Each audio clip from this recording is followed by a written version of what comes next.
What is up, ladies and gentlemen? Welcome to another live stream. I am excited and happy to be here because we are gonna chill and work on our amazing Blender scene. It's so close to being done. It's so close. There's like a couple more things I feel like I need to model. Just a couple details here and there, you know, nothing too crazy. And then after that, I think all we have to do is paint it. Paint it, animate it, export it. Like, I would say we're like maybe 1/4 of the way done. I don't know, maybe this is the hardest part, just getting the layout and the idea all put together. And painting will go quickly, but yeah, I don't know. So, let's get in here.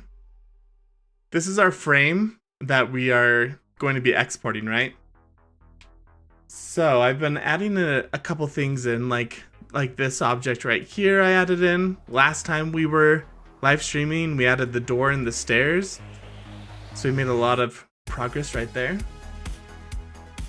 And now, I think today we're gonna do a different computer, because I don't know how I don't really like the look or the feel of this computer, so we're gonna do a different computer and maybe do some cables and stuff everywhere. Maybe there's like a couple little details I want to add to the bar, just so it's not so flat. But yeah, other than that. So in other words, I just have like an unlimited amount of stuff to do. I also don't know. Okay. So like this little light icon and then these icons showing that they're paired with this. They're not going to be visible in the final render, I don't believe. So let me bring up our concept art. Yo, Griff, hello. Welcome back to the stream, man. Griff, things have been popping off lately. I just barely was able to monetize my channel after like 2.5 years, over 100 videos. Finally got it monetized. How cool is that? The Ashes of Creation stuff really just like boosted it like crazy.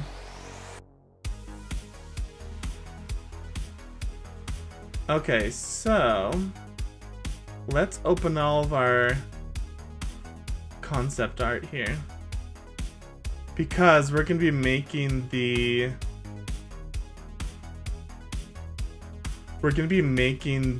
computer, the space computer, the space.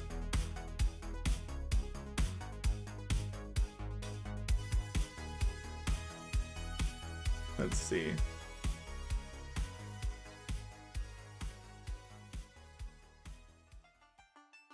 I'm not sure where it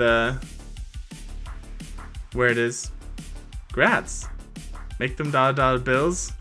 Yeah, I wish, man. It's like such a long ways out to where this can be my full-time job, but have started making a little bit of money. Once we hit 1,500 subscribers, I'll do like another update, and I'll show you guys like how much money I made and stuff. Okay. So we have some cool inspiration here. I like the way all that is set up and looking. What I'm looking for right now is the computer. We'll exit out of that one. Here, this guy. This guy's looking pretty cool.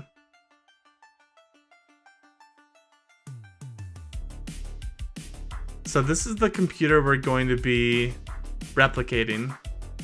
It's got quite a bit of detail, but that's what we're going for, seeing that it's going to be like so close to the camera. So I'm just going to put this over here on my other screen. And yeah. Because right now we just have this guy, and it's just a box. It's like a box, and I cut out the sides and I put cables on it. But without the cables, it will just look terrible. I mean, it looks terrible with the cables. I feel like this looks decent. This is gonna be our little hologram projector. It looks like a basic shape, but we're gonna add stuff. We're gonna add more detail to it when we're painting it. So yeah. So what do we do? I guess we should select our computer folder. We'll add in a new cube. And let's bring over the cube over to the table. Just near the table. It doesn't have to be crazy close to the table or anything. We'll just bring it over next to it. Then we'll hide everything and just focus on the cube.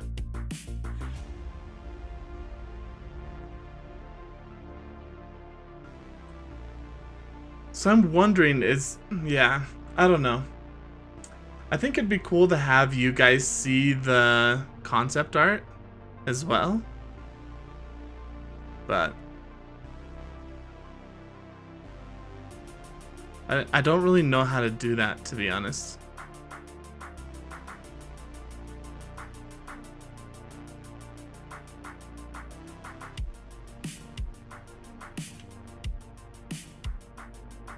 I mean, we could do this.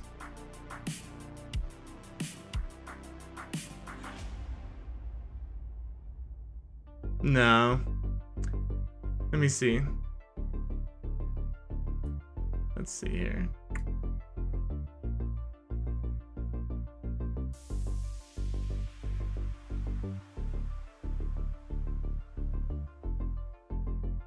Yeah, I don't know. This way you guys can see the computer.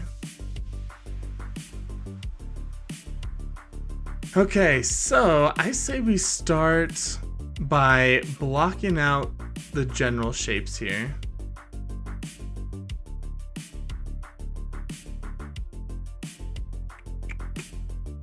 Yeah. This is gonna be probably the most complicated project that I've done so far. Alright, let's get into it. First thing we're gonna do is make our screen. Okay. So that looks like it's about the right... I mean, we can make it a tad thicker. If I hit Control plus, okay, it does what I thought it would do.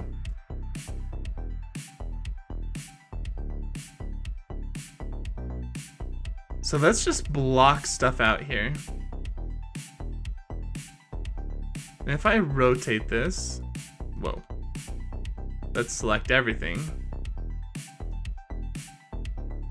And let's say I wanted to move that. Yeah, see, that's the problem is, I mean, I guess I could like extrude it, then kill the line, but once you rotate it, everything sort of gets messed up. Because now I can't just pull it on straight lines anymore. I don't really know how to change that. So before we rotate it, let's just block out some of the other stuff.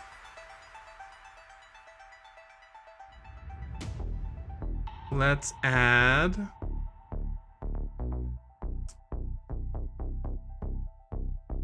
another cube.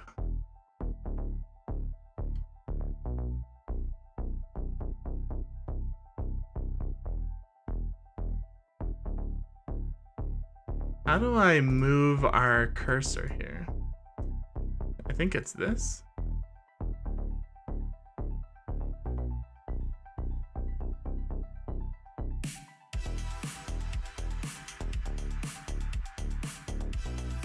Yeah, let's set the cursor over to here. So how do we do that again? I think we go to snap. Cursor to selected. Okay, there we go. So now when we make a new object, it will just put it right here in front of us.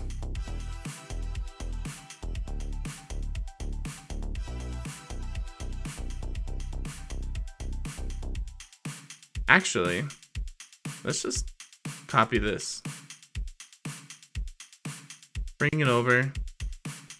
And then we will scale it down for the keyboard. Except for... Are they two different objects? Let me see. Let's collapse all this. Okay, they are. Yeah, that was just weird for a second.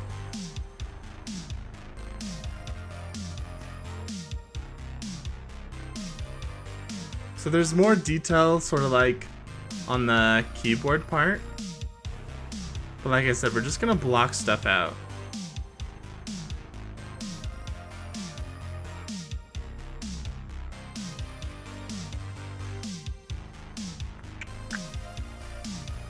Let's think here.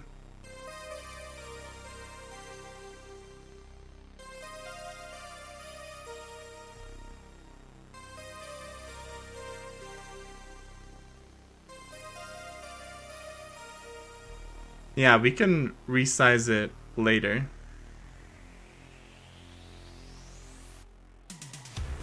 So I guess I shouldn't be spending like too much time on it.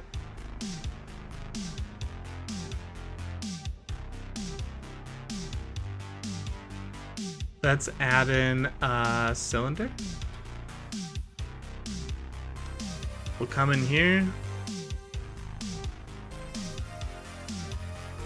If we rotate it out here, let's try this.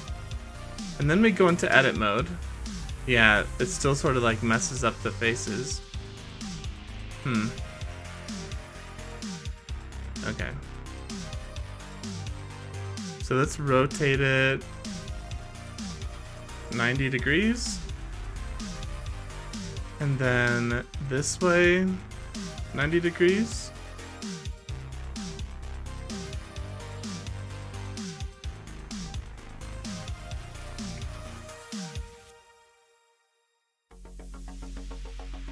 And it seems a bit skinnier.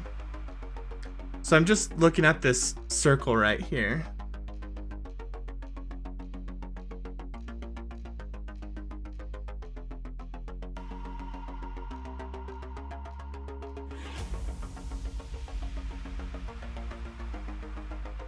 Alright, let's first just scale it to the right size. I mean, it's not going to be exact, right?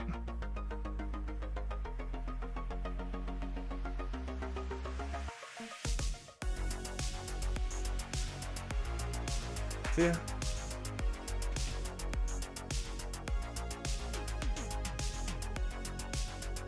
So it's like about this wide.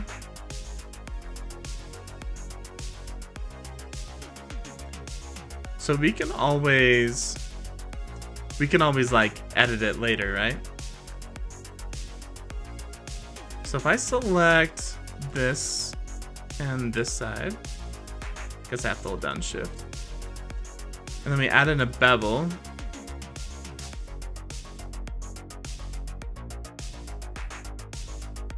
Like this.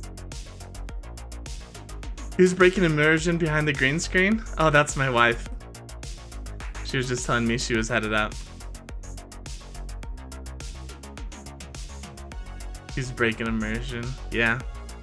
Yep, that'd be my wife.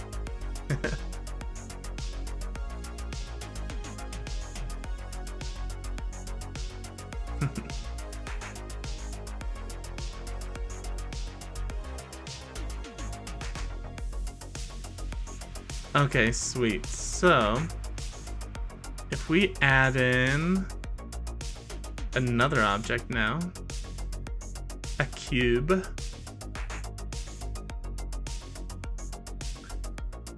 and G is move? Oh, weird. How do I... Is it Shift G? Shift spacebar? I don't know. I don't know all the shortcuts. I'm a complete noob when it comes to this.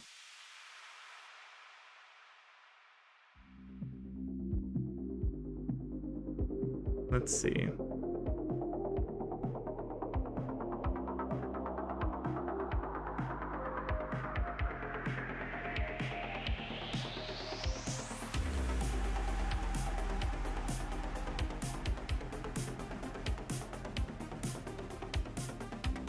we're gonna bring it pretty close to the edge here. Then we're gonna grab this and bring it close to the edge there.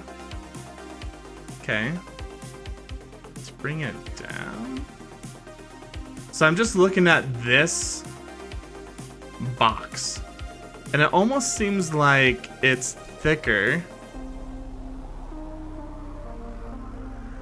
And then it has like a loop cut. It has a loop cut right here. And then this is like raised up. Like this almost.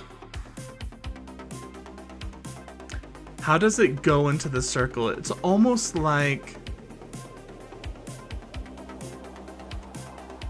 I think it's gotta be a little bit higher.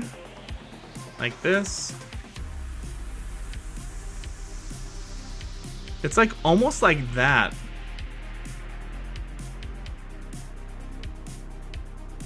Except for not. It's more like...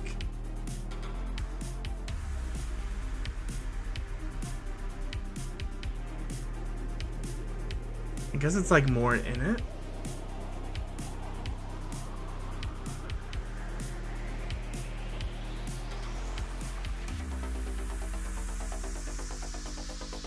And do we just make it fatter? It looks like it's fatter.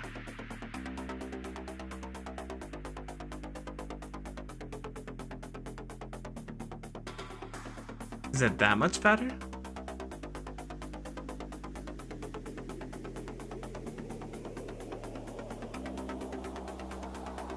It looks like it's as wide as the circle, but it's not quite.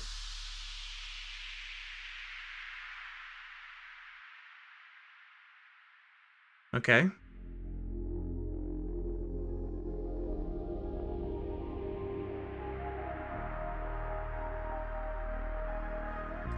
This piece going into there. That looks pretty good.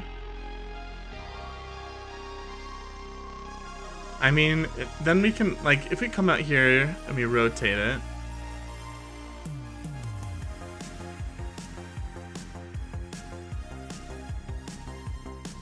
It's almost going, I feel like that's the right rotation.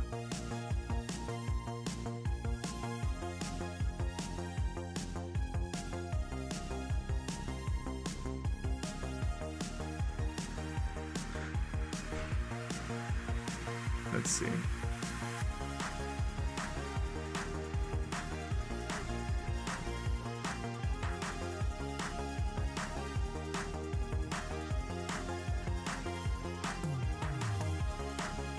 It's kind of like that almost. Like it looks like there's a little bit of a lip on top. I don't know if I love that lip. So I could like sink it into the...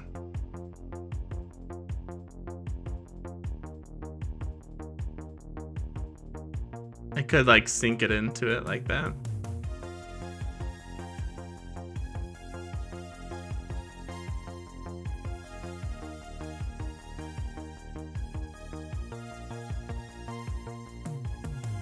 Alright, anyway. So now there's another cylinder, and it's like down here. It's a lot thinner.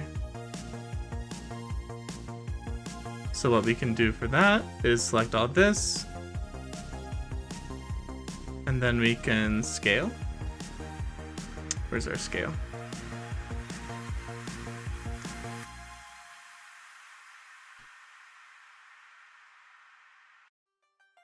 I mean, let's just scale the whole thing.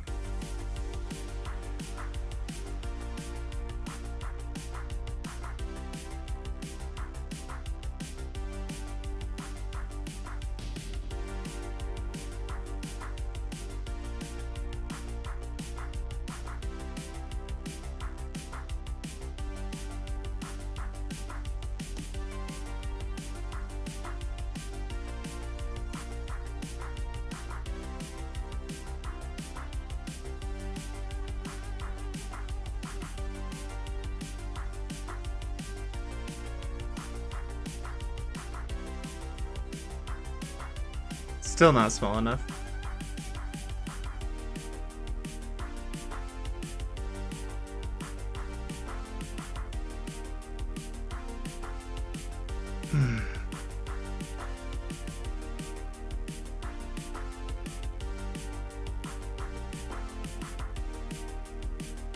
It's kind of like this size.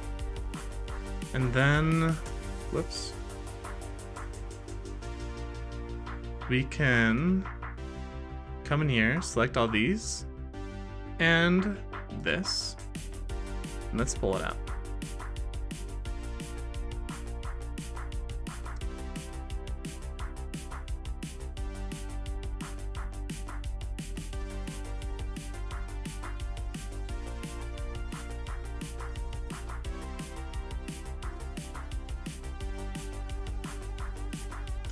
And we can center everything. I'm just not too concerned about that right now. I'm more just trying to get everything roughed out.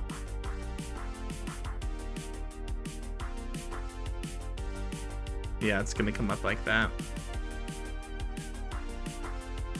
This is going to be rotated like this.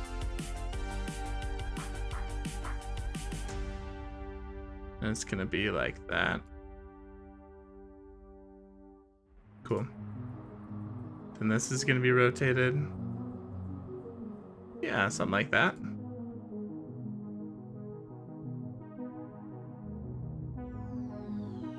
See? It's coming together, right? It's looking pretty similar. We'll have to rescale it and make everything look cool, but it's looking pretty similar.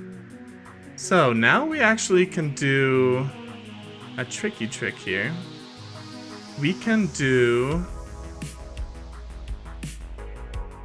convert selection into a plane, a new object from the selection. So control left mouse button. So now we have a brand new object.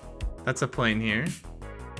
We're gonna go into edit mode and we're going to extrude along normals and make it come out further down. And let's see. If we just select these two.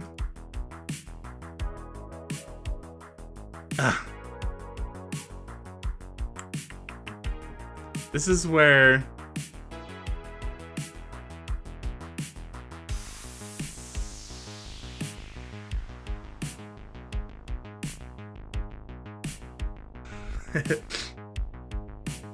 this is where I wish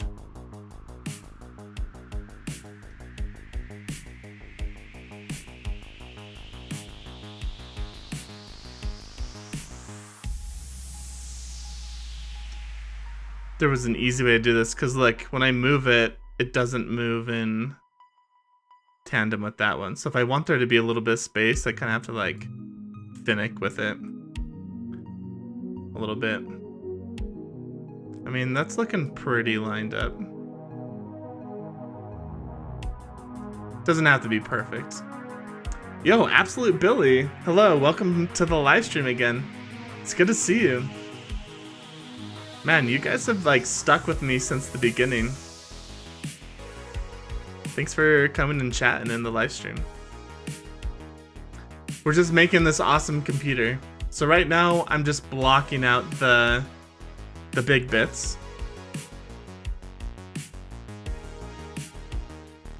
But yeah.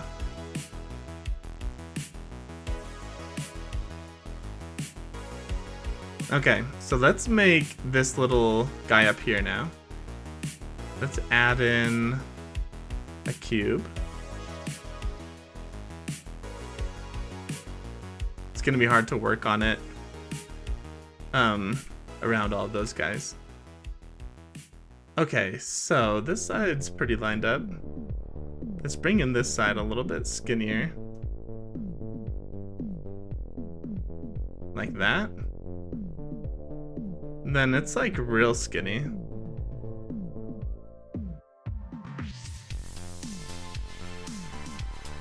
So What is this rotated at? Minus 23. So we'll copy this, coming in here. Rotate it the same amount.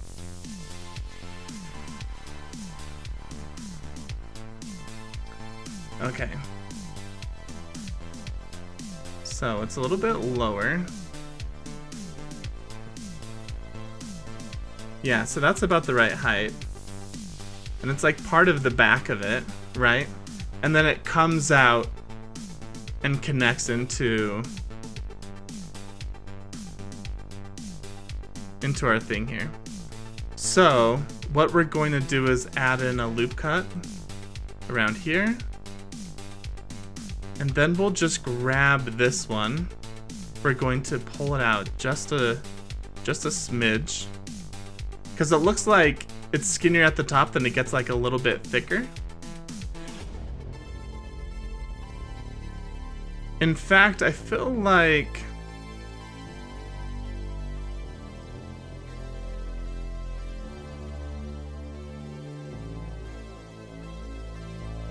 here, let's go back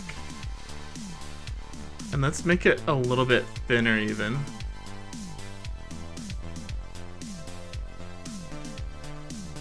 Just a smidge thinner, like that. We'll add in, oh no, not right here. Oh hey, it works, okay.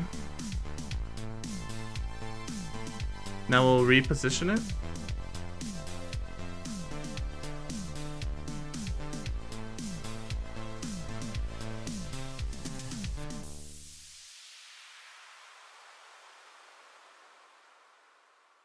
Okay.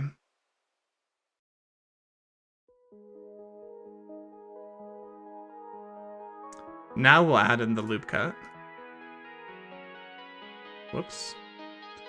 Then we'll grab this line. We're gonna pull it out. Like so. Okay.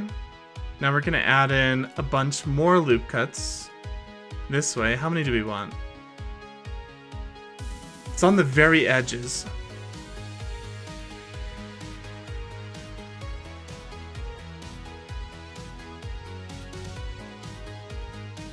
Okay, like this.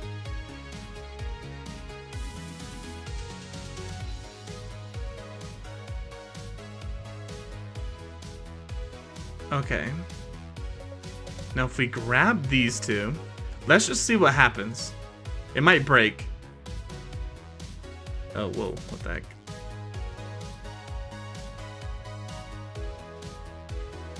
Yeah, this shape is breaking right here. What if we extrude them?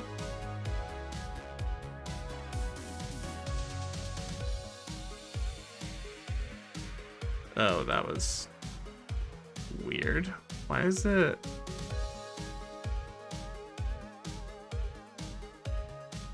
So maybe not along normals, just regular.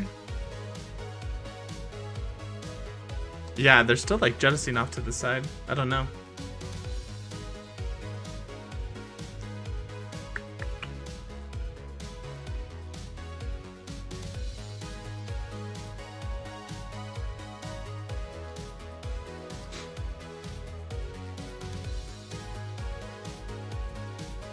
I mean, we would be making triangles. It's not like the worst thing in the world. Okay, so what if we did... What if we selected all of... Whoops. All of these loop cuts?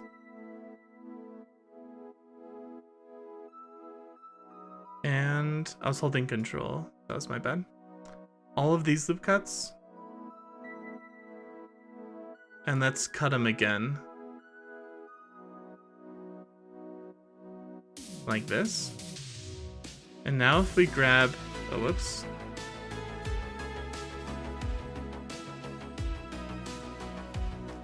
I always make this mistake.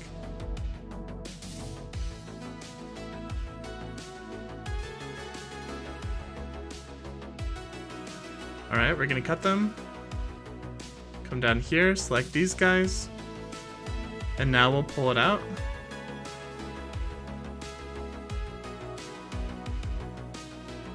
It looks a bit better. It does look thicker on this one. Oh, and it's only pulled out. Like, we need another loop cut in here. Like right here. And now when we pull these out,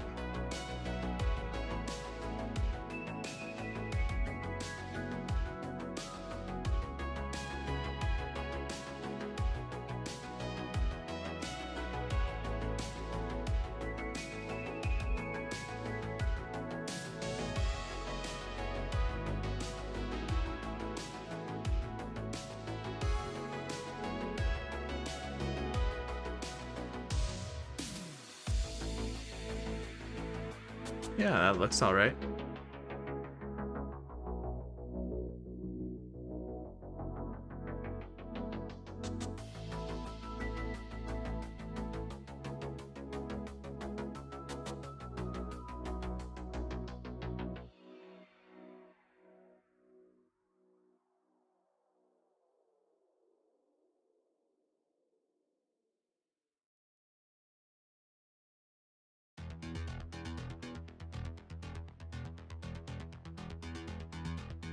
Okay, like this.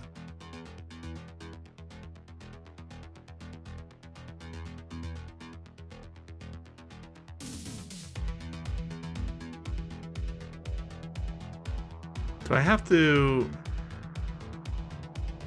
There was a way to select... I mean, I guess I could just click on them all.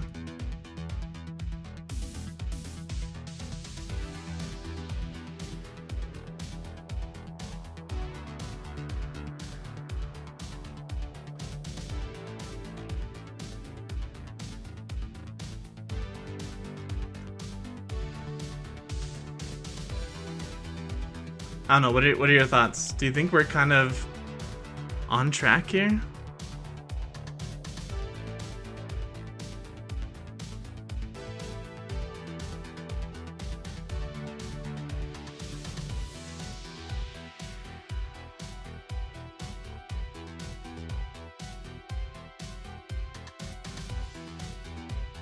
It's looking pretty good. I agree with you, Griff.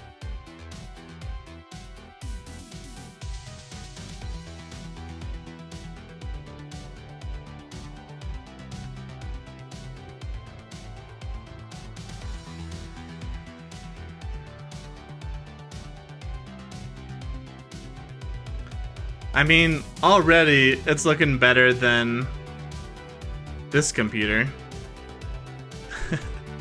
Yeah, like I threw that together in 2 seconds.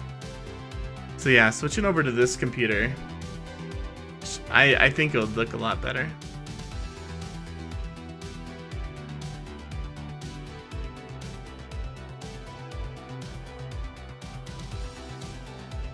So what if we...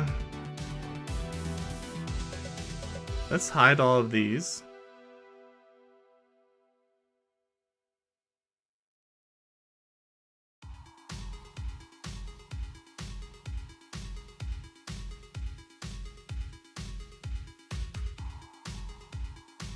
Yep, let's hide all of this. Let's bring in this over here into place.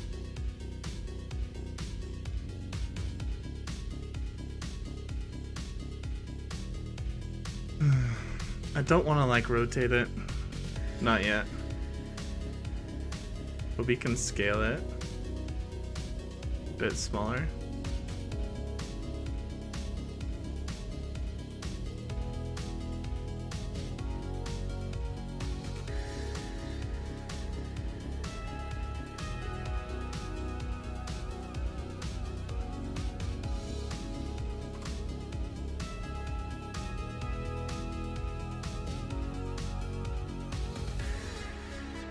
We'll work on that afterwards. It's not important now. Okay.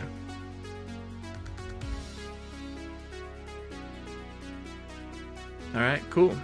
Let's keep blocking it out, then we'll make sure it's all centered.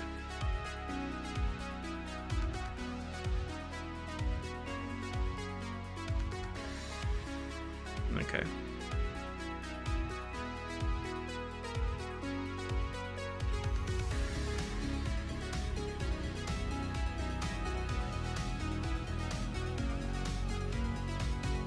hinge.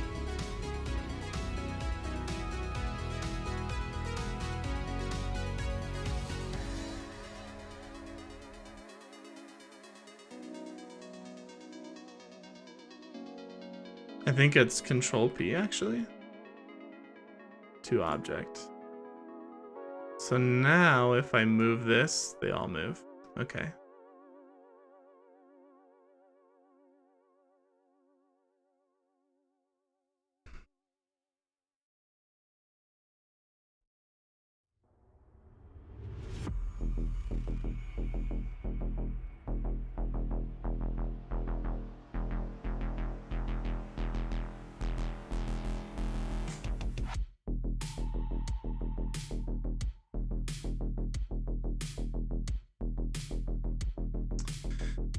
Okay, let's keep blocking it out before because I'm already thinking about detail and stuff, but that's not what we need to be doing right now.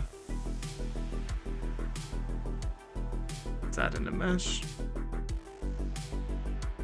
bring it back. Okay, this, how big is this? Kind of goes, we could fit it in right here. I know it's a little different than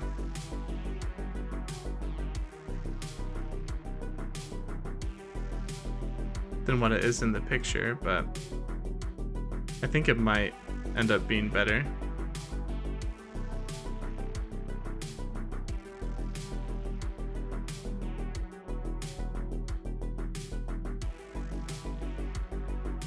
Okay. So now we have a rectangle.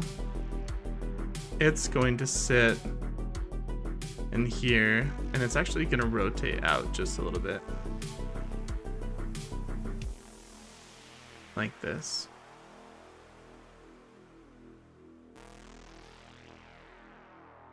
The top of it's kind of down here. Okay.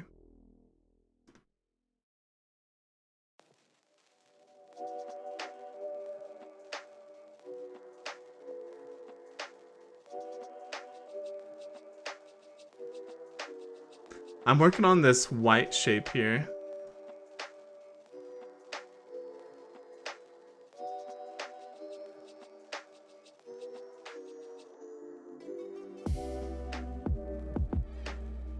I'm not sure if I like that part of it.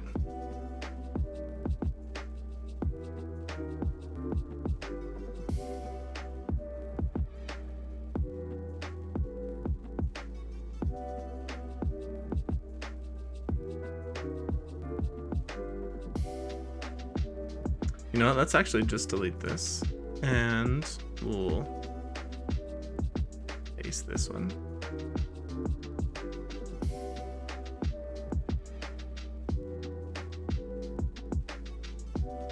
Just to keep it the same length. Then let's rotate it back so it more matches this. Okay.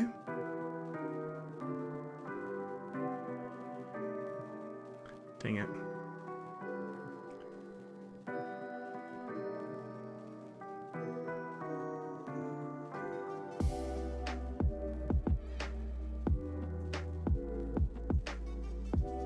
Feel like it needs to be a bit longer.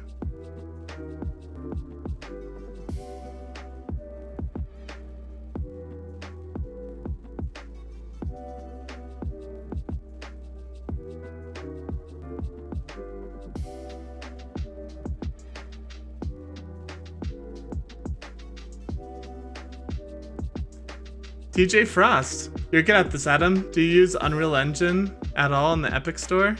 No, I don't. I think it'd be cool, like if I was into video game design, I would.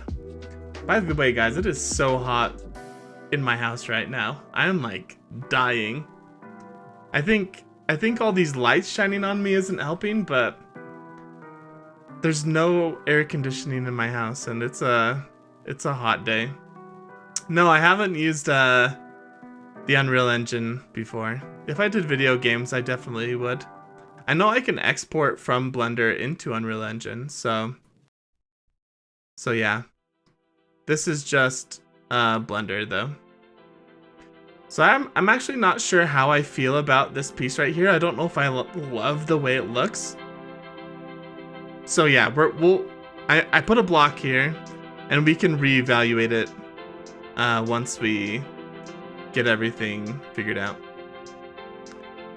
So let's snap the cursor to selected. That's actually set origin to geometry. Then let's snap the cursor to selected. Okay. Now we're gonna center everything. Set origin to 3D cursor. That's not what I wanted to do.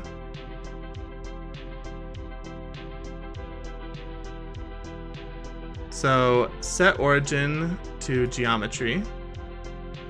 And then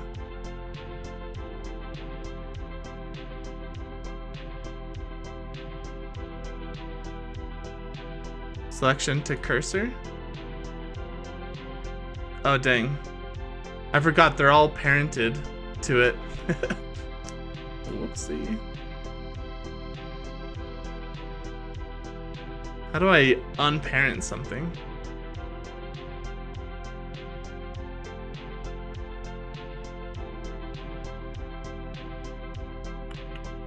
Unlink. Okay, I found it. Here. Unlink. Alright.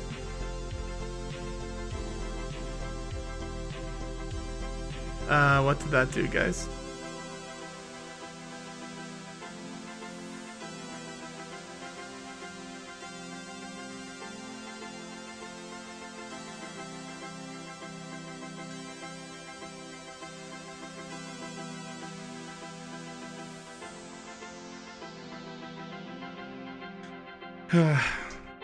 Something has disappeared.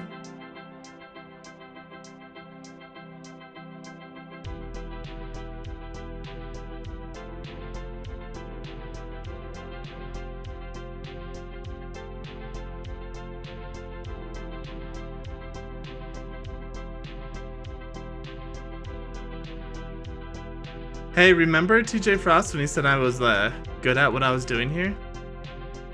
Well.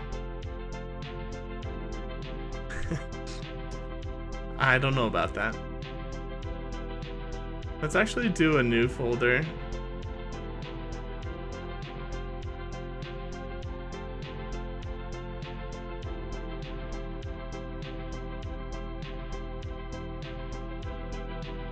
And let's do computer new. And we're just gonna put everything into this new computer folder.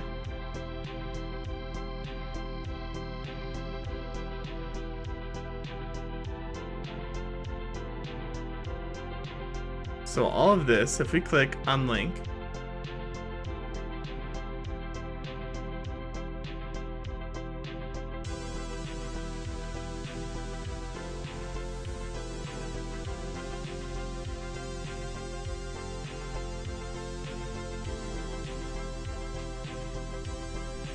sorry guys, I messed up.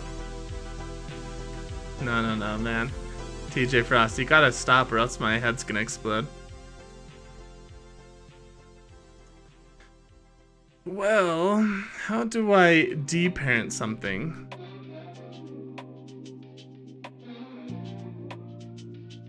I mean, let's Google it.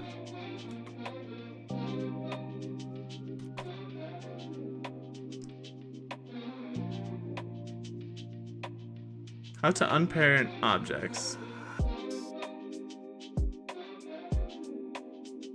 Let's see what they had to say. Alt P.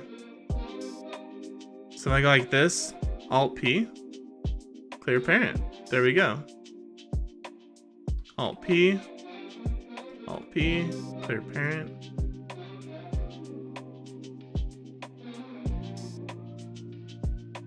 Do I have to do it with this too? Clear parent. No, I don't. Okay. Well, there you go. Oh no. Now the tabs are so small, I don't know. Tabs are so small. Where did my computer go? Here it is. Okay. We'll bring this guy way down.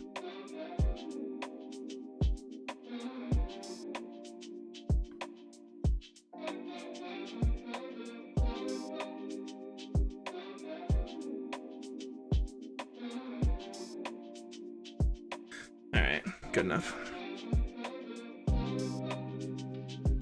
Whew. It is hot, hot. Guys, give me a second. I'm gonna go get the fan and bring it in here. I'll be right back.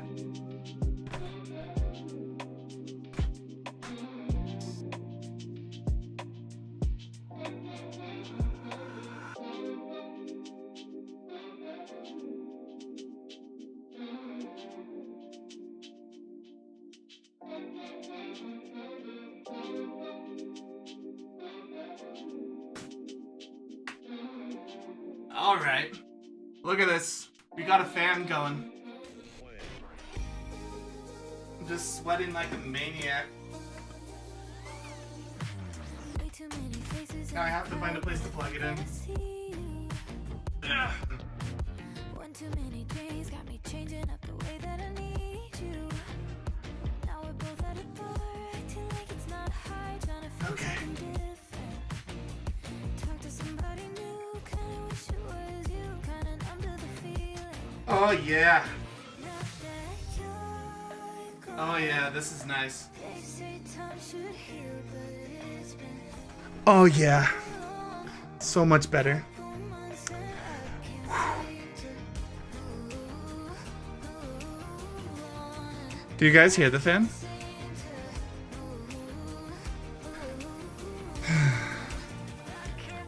Can you guys hear the fan, or is it okay? Maybe the music's hiding it.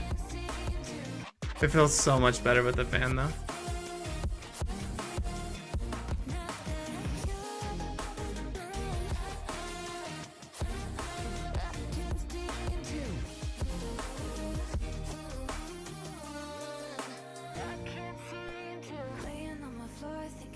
So we're gonna put all these in here now.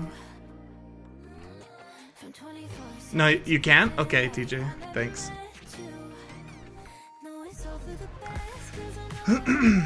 Okay, now we can center everything. So, we are going to set origin to geometry. Wrong one. Set geometry to origin. Oh, nope. Origin to... What am I doing?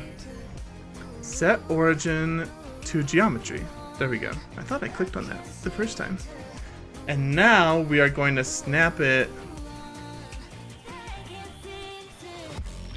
to cursor. Selection to cursor. There we go. Now we can... Now it's perfectly aligned with the piece in front of it. And we're gonna do that with all of these. What is this song?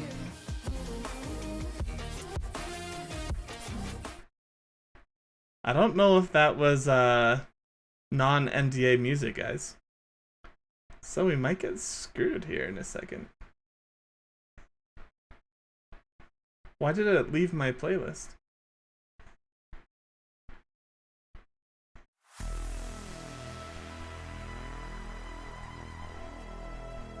I guess I didn't have repeat on, so when it went through the playlist, it went on to something random. Okay. Set origin to geometry.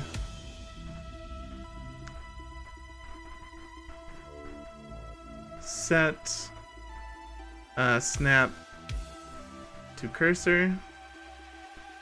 There we go. So you see how it's nice and centered?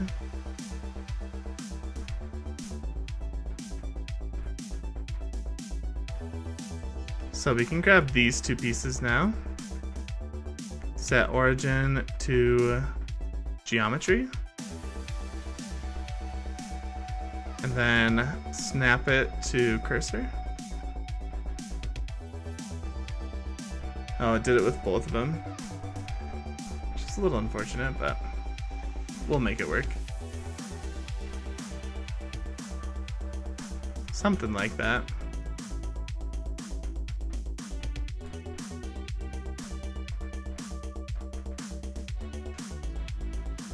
So now just everything is centered perfectly.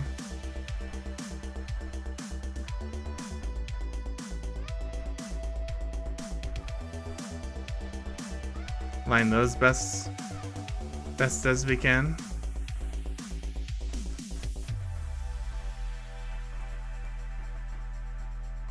Set origin to geometry. Snap to cursor. Having everything lined up is pretty important, I feel like. Origin to geometry. Snap to cursor.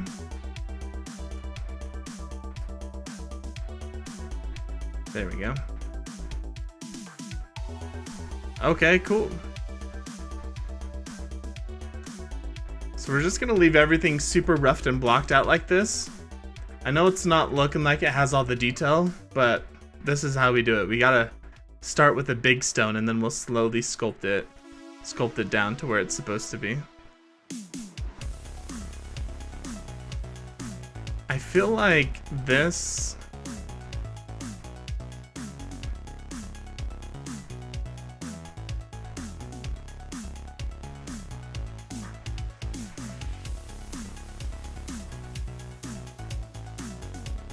what is the best way to do this?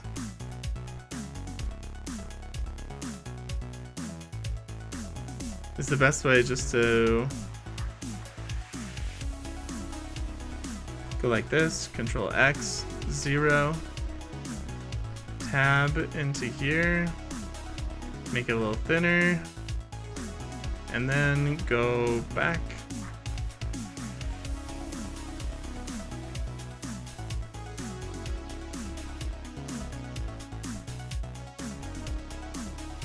Okay.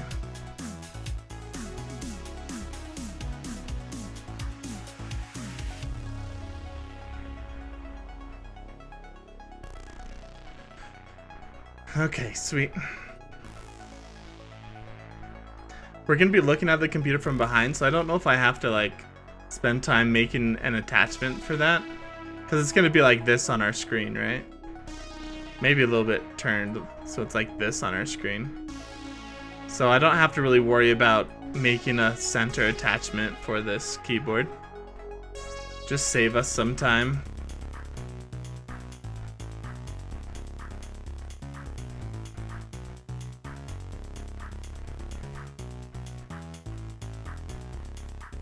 So there's kind of like this box it goes into. I mean, it looks cool. It's not really a box, but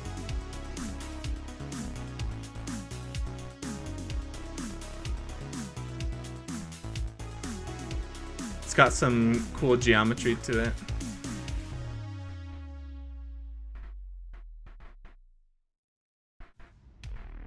How am I gonna do this to geometry? We are gonna have to find out.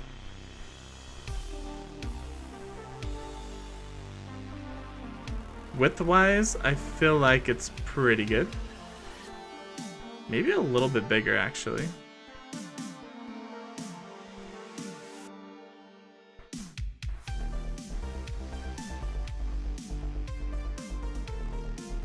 Yeah.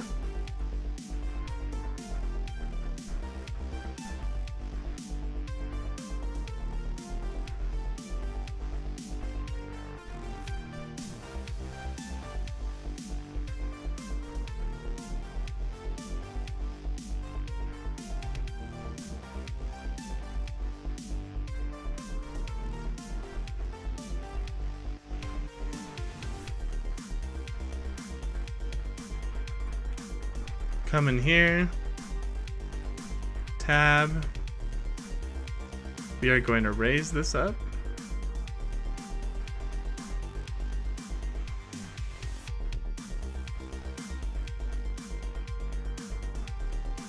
Yeah, it's about at the bottom of the keyboard there.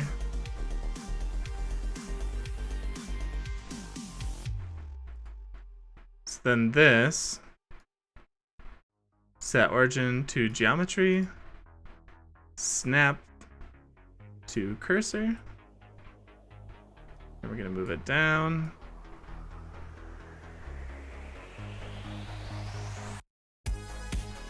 Almost perfect. Like this.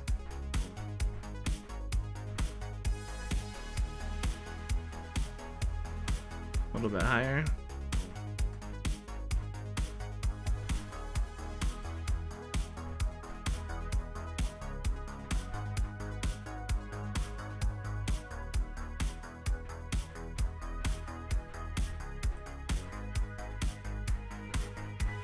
The reason I had to readjust that is because this box sits a little bit below the keyboard like this, and I wanted to make sure we could see this above it.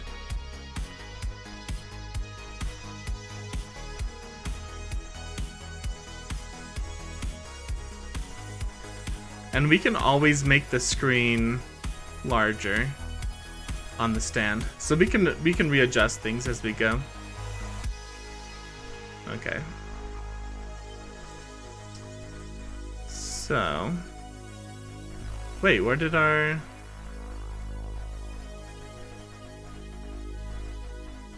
There we go. Got our hinge here. Everything's just blocked out right now, but that's perfect. And let's start shaping this.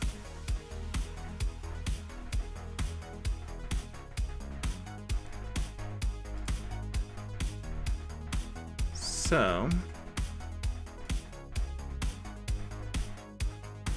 this kind of comes to the bottom of the keyboard. I think my keyboard's a little bit bigger than the one in the picture, because I made it the same size as the screen, and I think it's a bit smaller than that.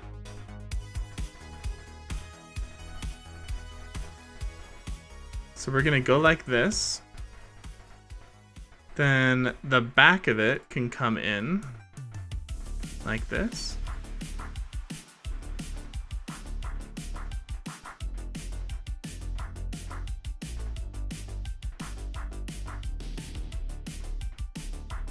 Okay.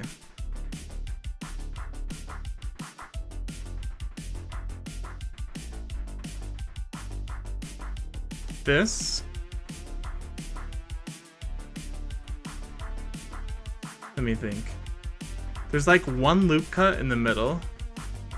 So put the loop cut here. Select this guy. Move him in. Right now it's kind of short and stubby, but on here it's a lot taller and leaner. So before we put in the loop cut, let's do that. It's kind of like that tall.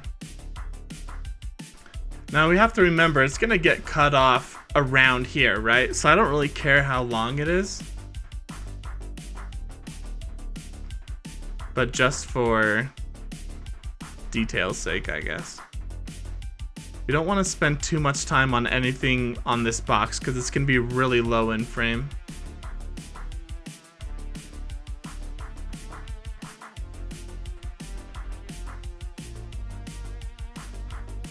In fact, I think it's important to know how big it's gonna be. So if we select all of this, maybe rotate it. Let's do 90 degrees.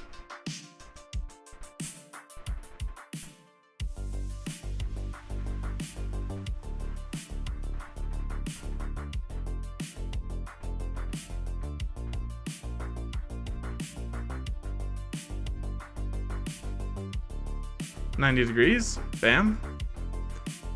So it'll still be easy to work on. And let's go look at our camera.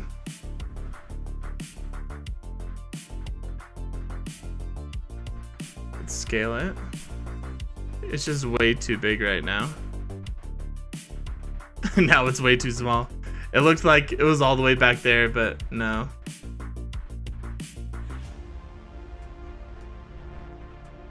Just gonna bring it right in front of him. Scale it like this.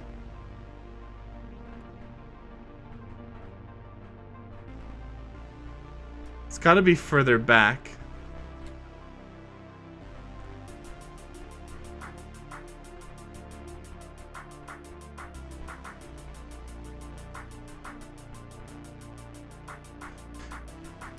Ah, shoot. It's like this optical illusion. You see how close it looks to me?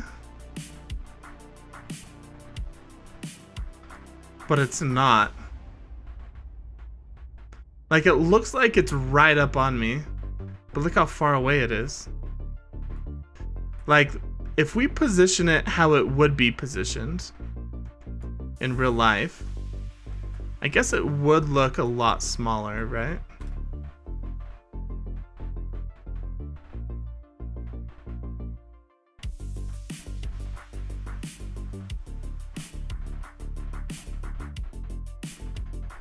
I don't want it to like cover so much of my face. It almost needs to be down like this. Guys, see what I'm saying? Like here it looks like it's normal size, but on here it looks... something looks off about the angle.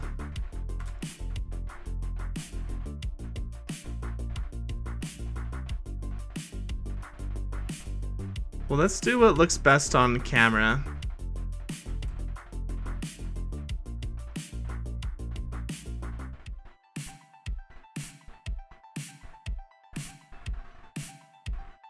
Like this, I guess.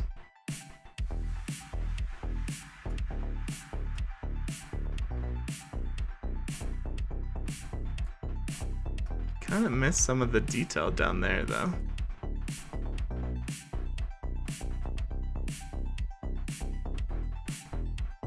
I feel like this is better. Again, I don't want to add in the rotation quite yet.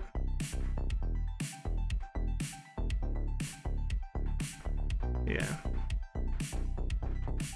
Because it's just going to make things a bit rougher.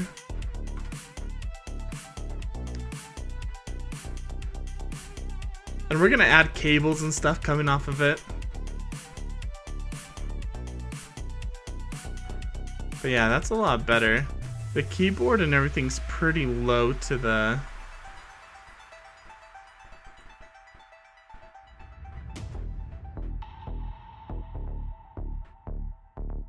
Let's see here.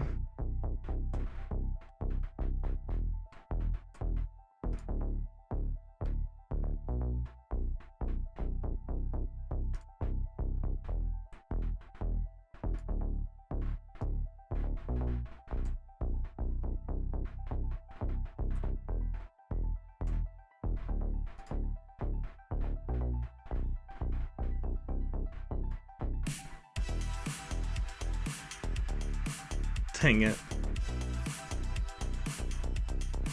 Snap cursor to selected. Snap to cursor. Okay. So it's gonna be like somewhere in here, right? Yeah, like that.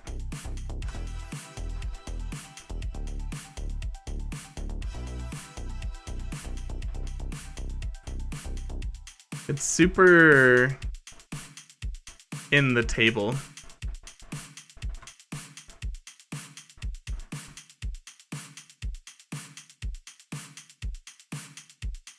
How can I make it look better? I need to get the positioning relatively right, just so I can know what I need to focus on and what I don't need to focus on.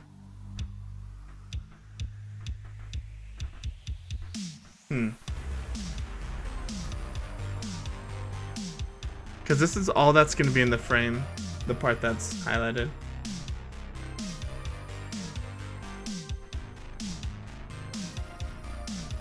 It's like an optical illusion.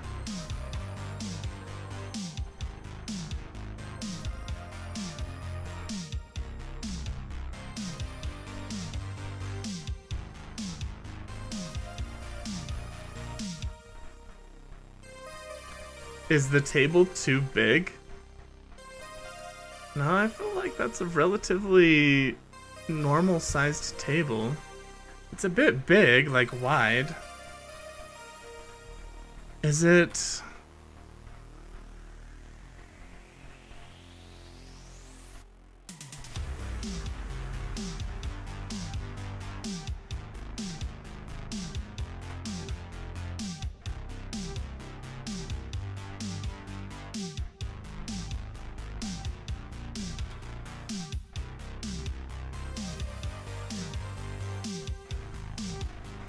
Let me try something.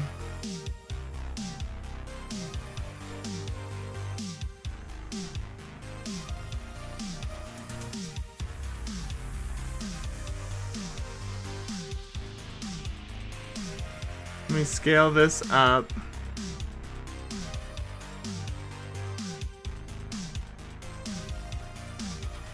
Yeah, no. It just looks best out here.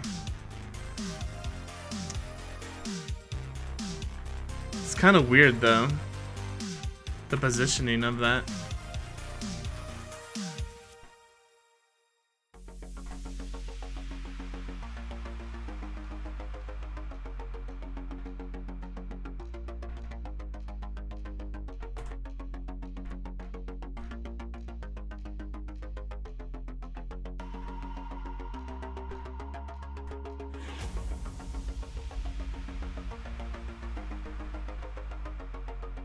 Okay.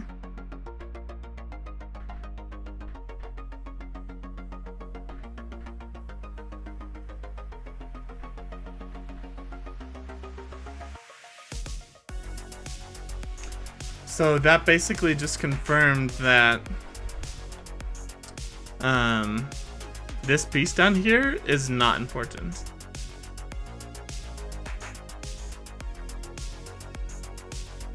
Like, it's just not going to be seen. Now we could add a little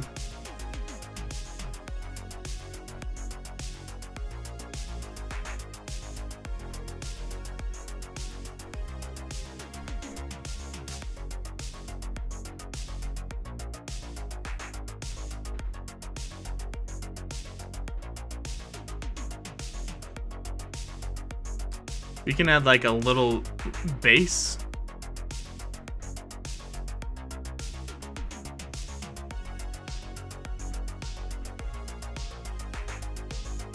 Or we could just not. Cause it's not going to show up here.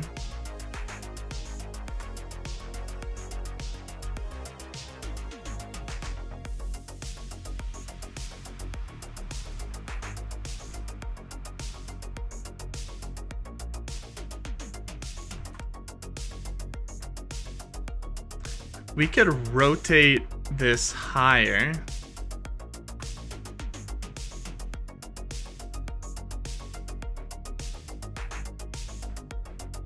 Nah, I think it's okay.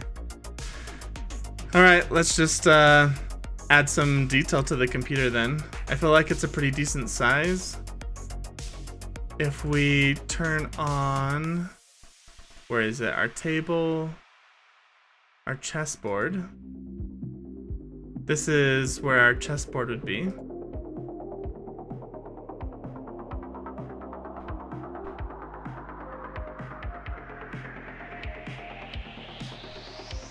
I don't know if I like love it.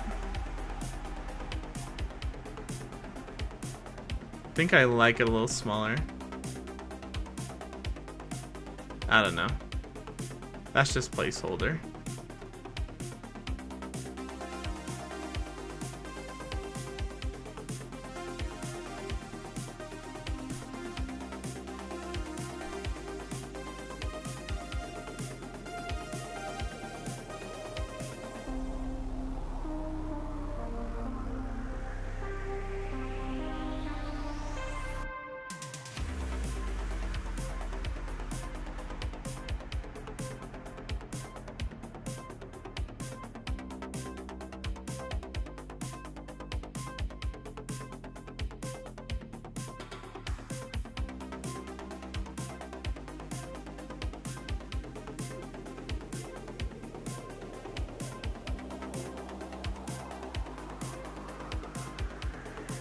Okay.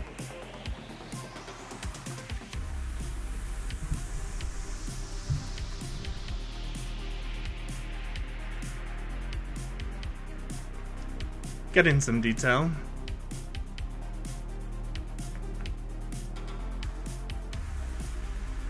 Let's see what happens when we rotate this up a bit,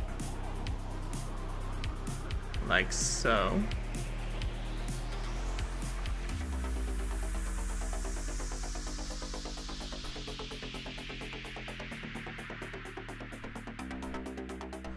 Let's reveal everything.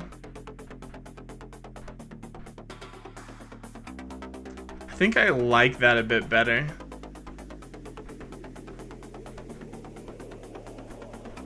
You can't really tell. There's a keyboard there though. Let's just rotate it to see what it would look like.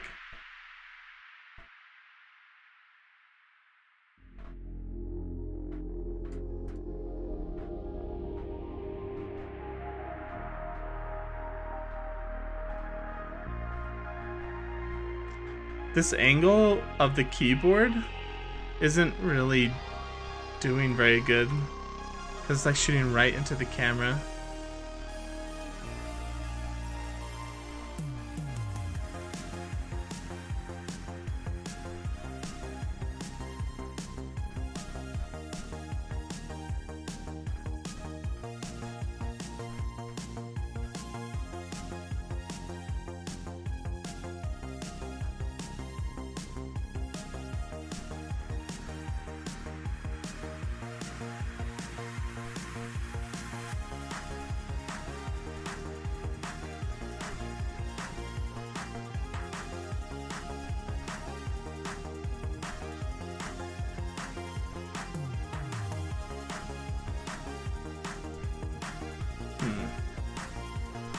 It looks like it's right on the table.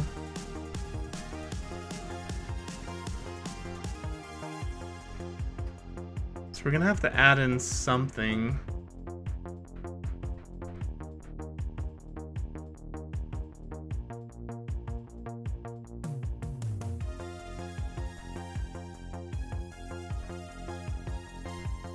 Which I think won't be too hard. Once we add in lighting and everything, like what if we grab this, Control C, Control V.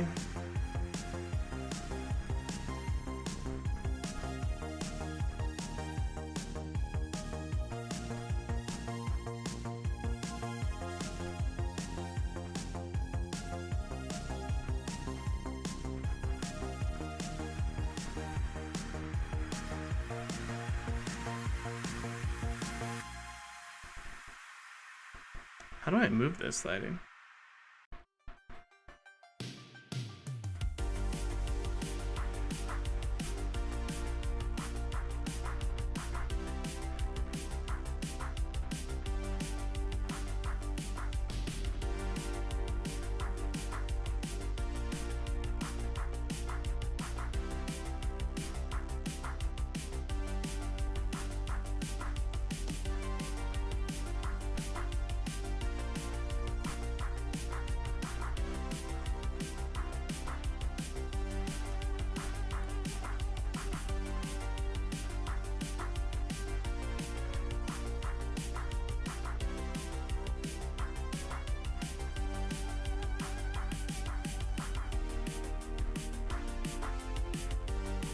Yeah, once we add in some lighting, then it will show the depth.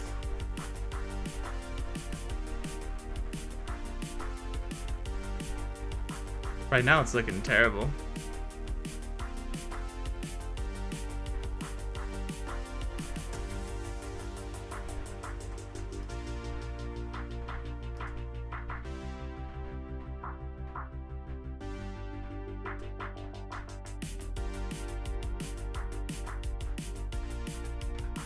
Alright, so I think it's good.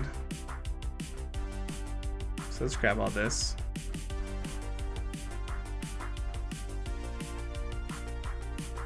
Yeah, it's looking a lot better.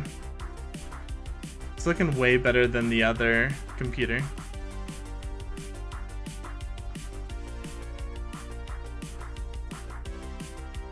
Should we try these cool bars?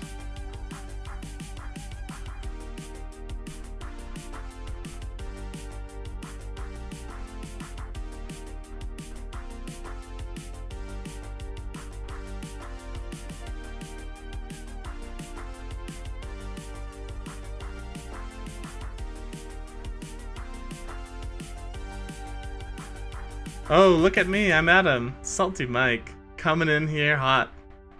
Welcome back to the stream, dude. What's up, man? Just working on our Blender thing here. We're making a new computer based off of this.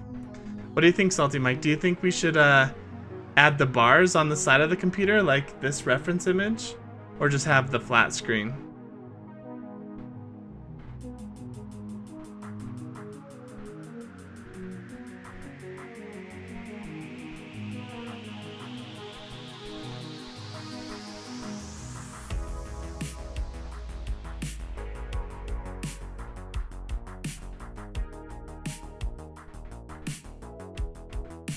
Yeah, that's true.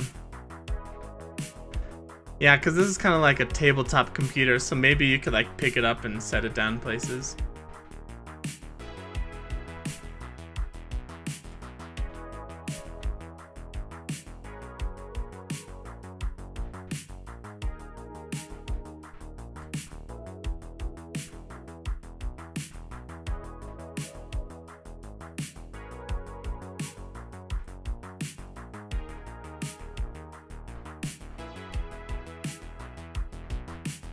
Something is...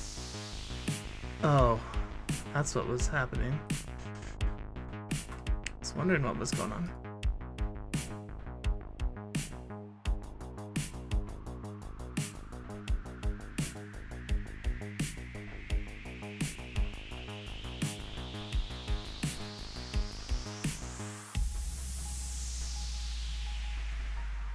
The bars would add another level of detail. Problem is that's hard.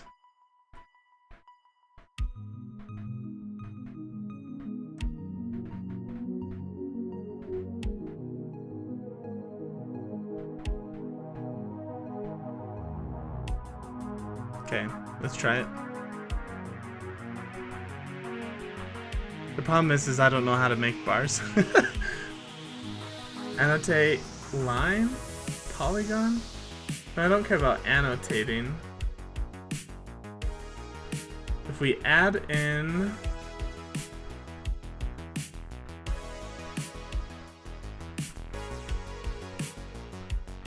it needs to be like a line, a path. There we go.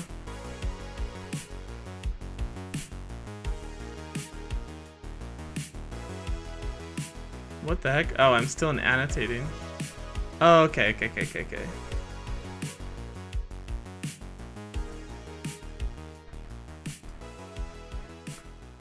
So we have a line here. How do we...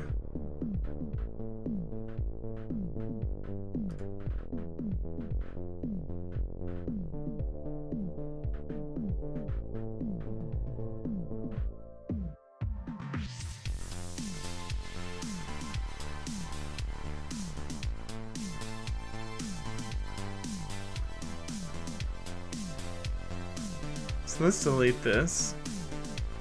And let's add in a cable.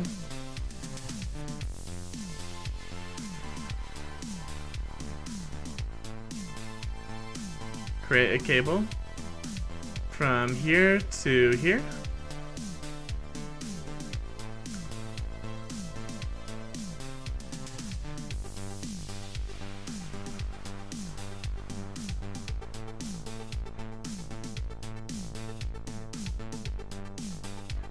Let's go minimum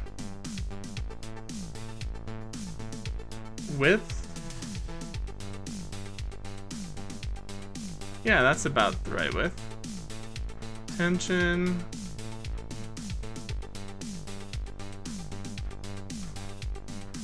Okay. Show wire? And that's the wireframe.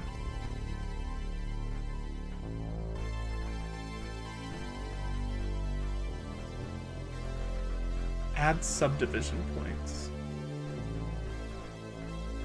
G.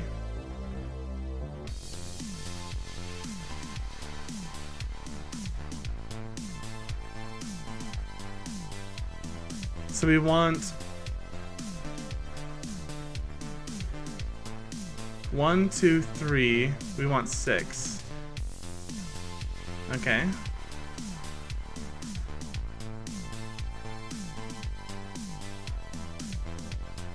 Alright, pretty good width. Obviously the shape is wrong. We'll work on that in a second.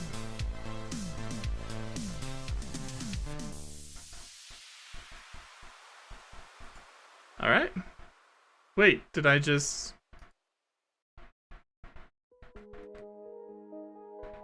I just deleted it. I tried to save it. My bad.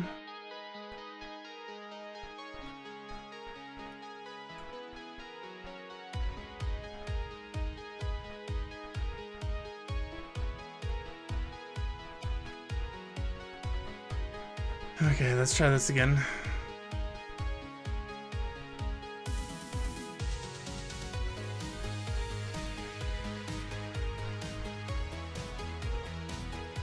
Shift Alt C.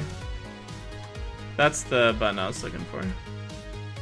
Create cable from about here to here. Again, we're gonna change everything. Okay. D for tension. We'll bring it down.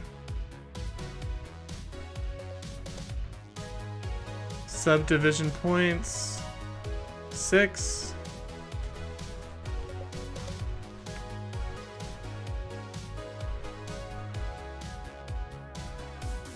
H. Okay. Now it's here.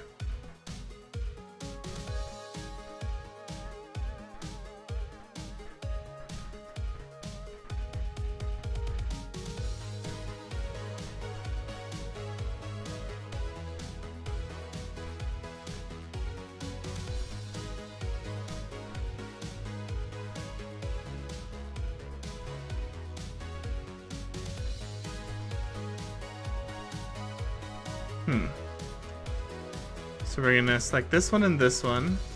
Let's scale it up.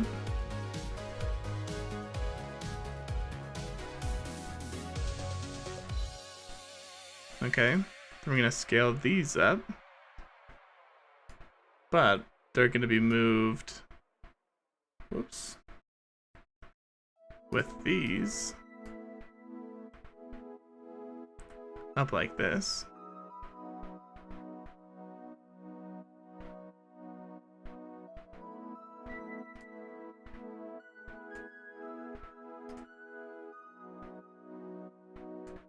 Oh, okay, this is looking terrible.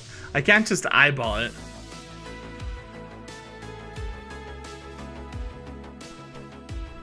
So really we want to delete these two.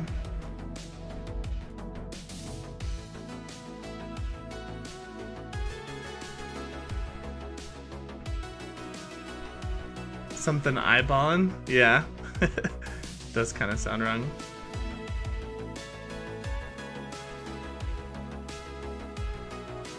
How do I do this?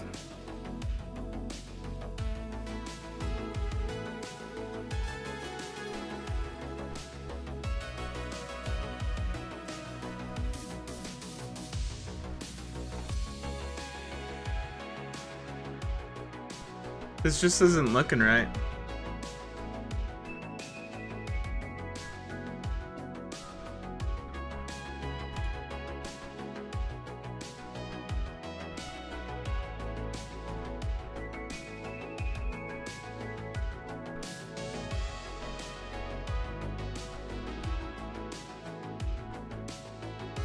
That's not looking right either.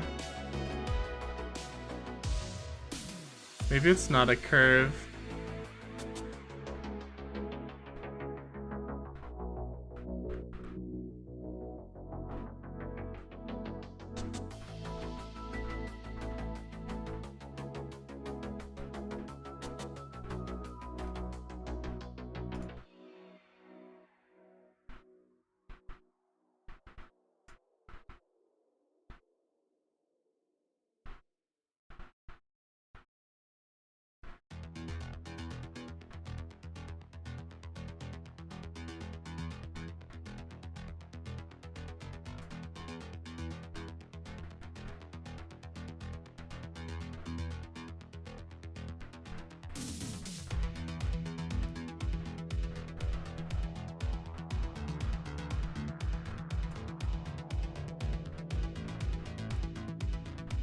This is how I'm supposed to do it.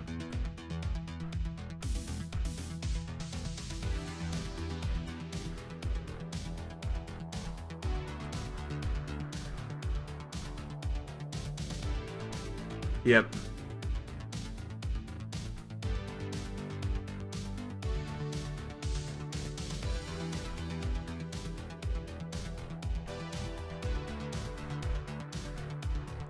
Yeah. Okay. Because then I can, what do I scale up? Not this.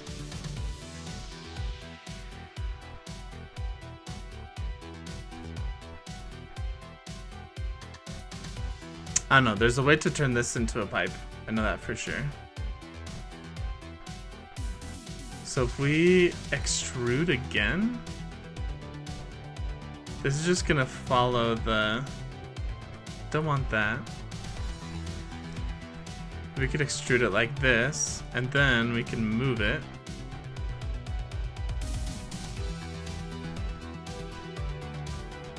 Yeah. Okay.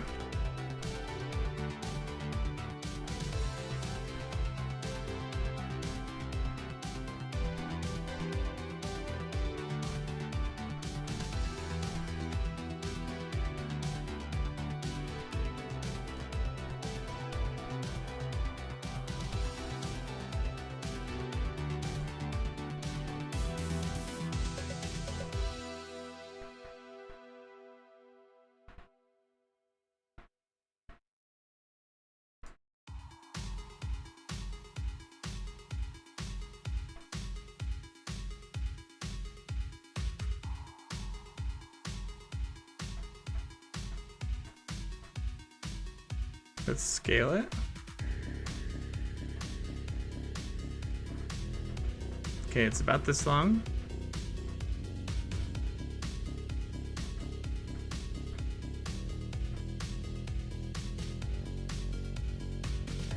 Then we're going to extrude.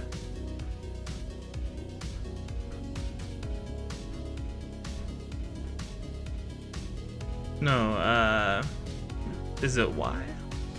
There we go.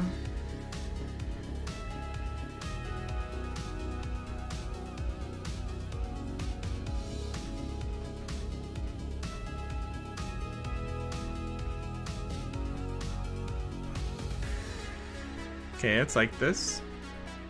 Look at this. Then we're gonna extrude again. And this time along the X.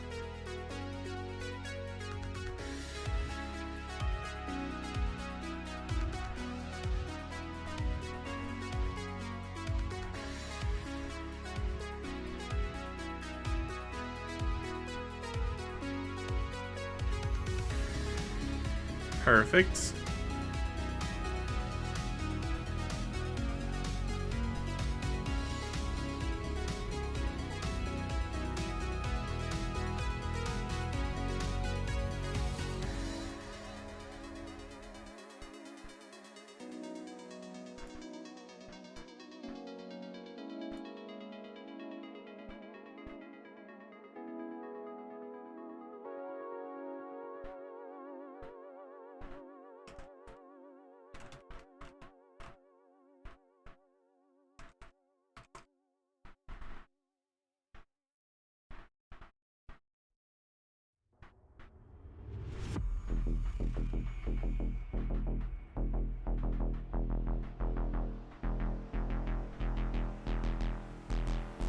Geometry, so it's in here.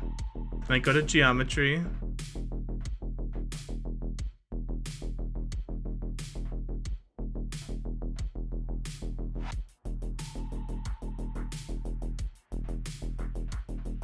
Bam.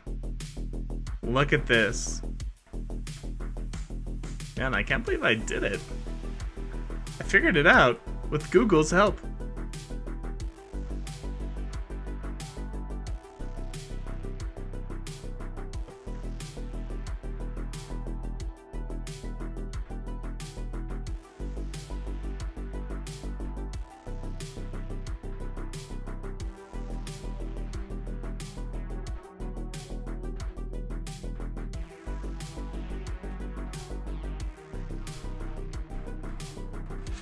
I want it to be a little bit less curvy and a little bit sharper.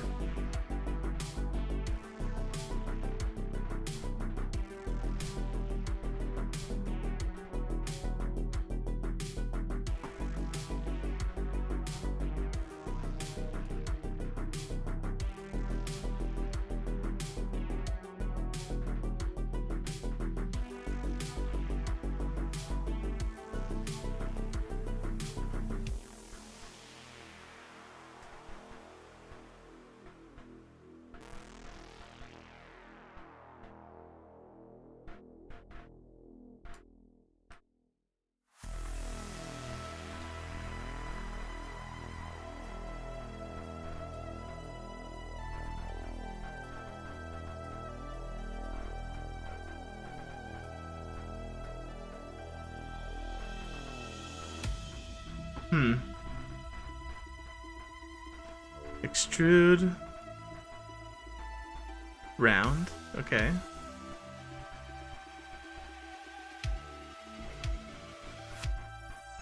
No offset.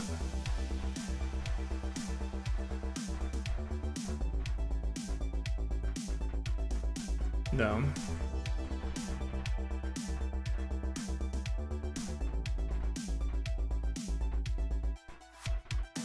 Smooth? That didn't do anything.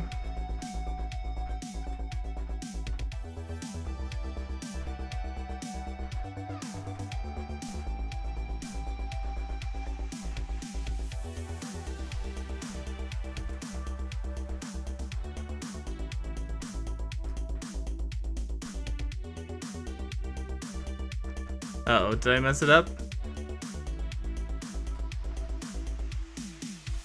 I think I did. Dang, so I gotta grab these, then extrude them again.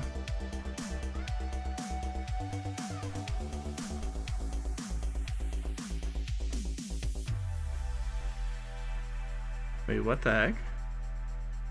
What is going on?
I don't know how to get it to where the angles are sharper.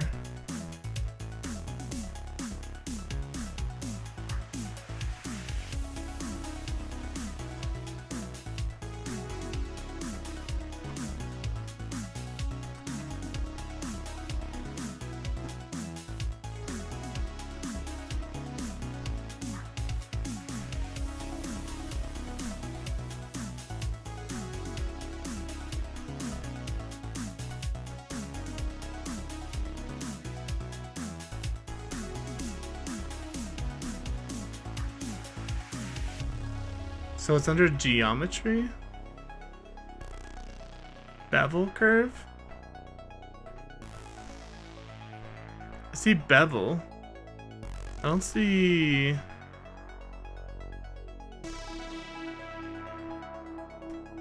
Geometry.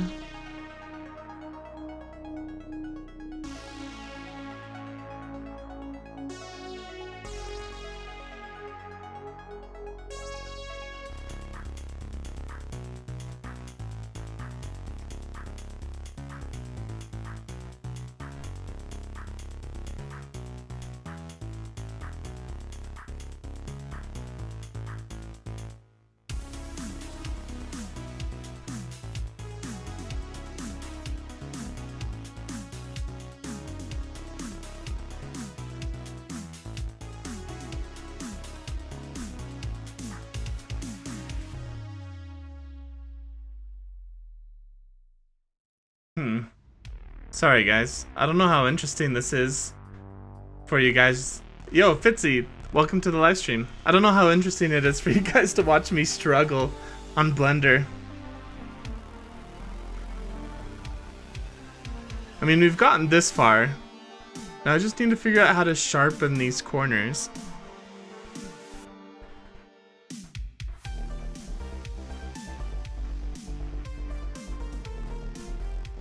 Let's see.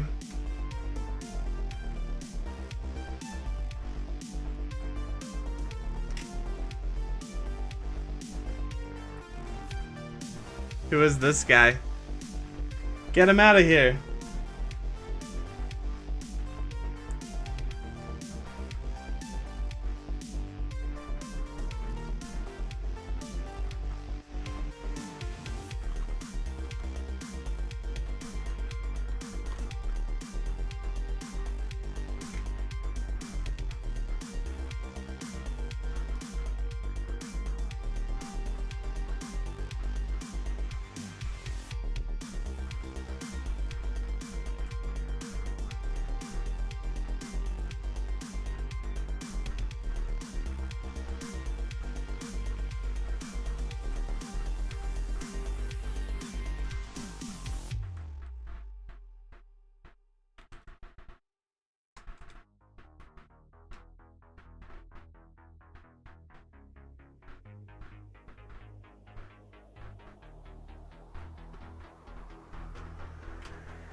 Too bad you guys aren't like pro Blender people who could help me out. I need like a tutor here. Geometry.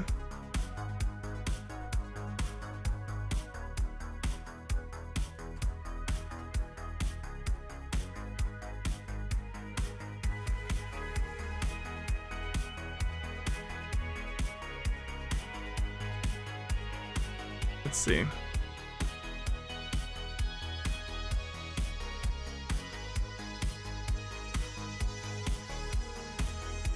This is how big we want the pipe to be.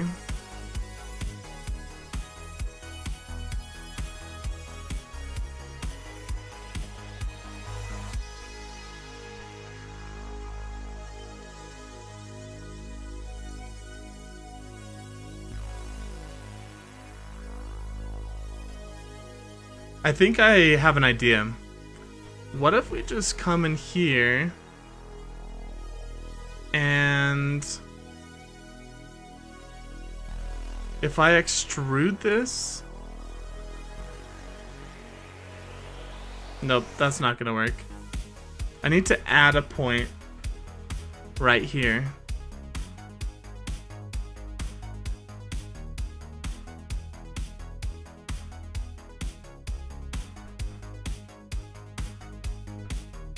Extrude, radius, tilt, shear.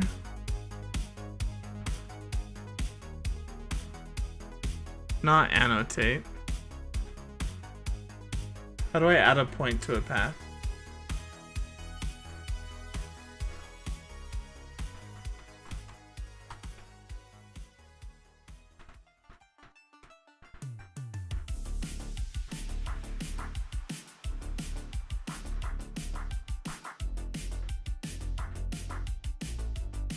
Control and then clicking. So if I control click.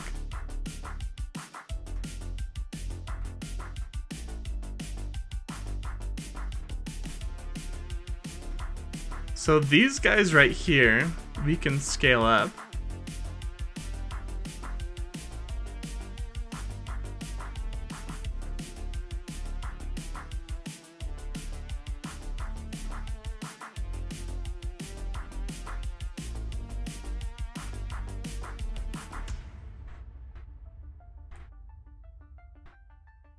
Yeah, let's just redo it. Take out the vertices.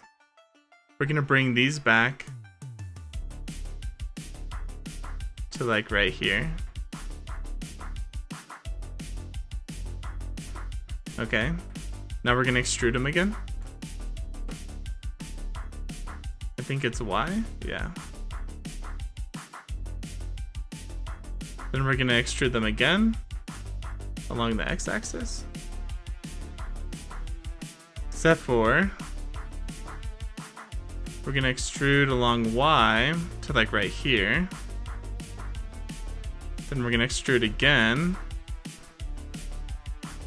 We're gonna extrude again along the x-axis, except for that messed something up. There we go.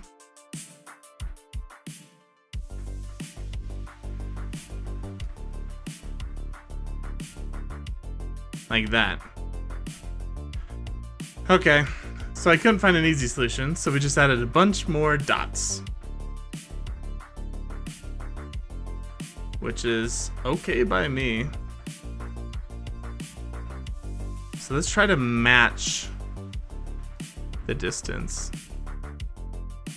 Something like that.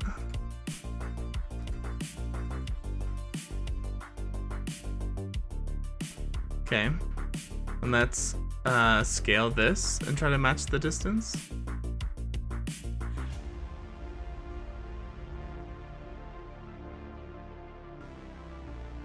Okay, cool.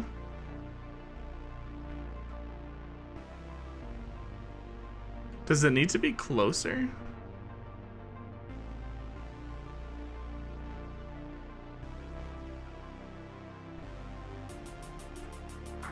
Like, do these need to...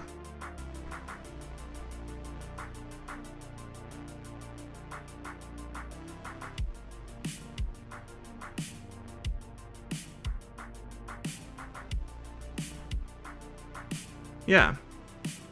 Having them a little bit closer is helping. It's helping it sharpen up a bit. Am I getting this weird artifact thing here?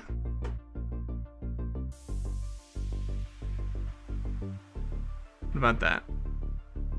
Whoops.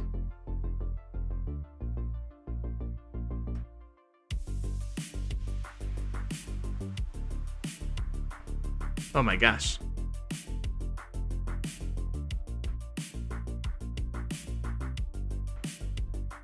Okay.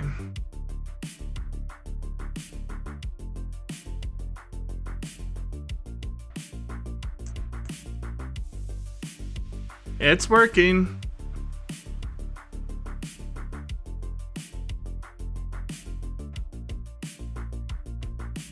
Sweet. Now let's mirror it.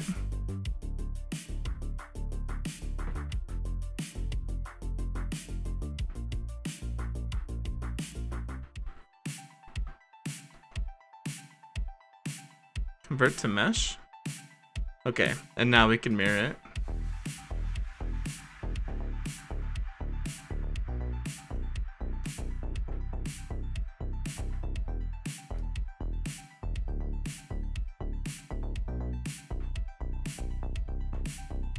What the heck is this up here?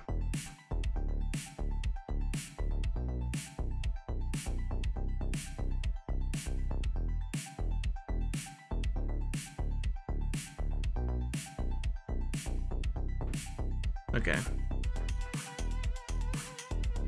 Convert to mesh.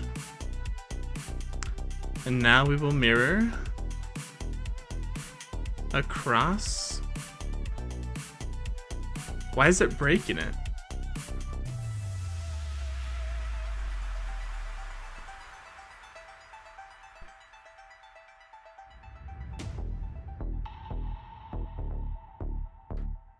Oh, okay.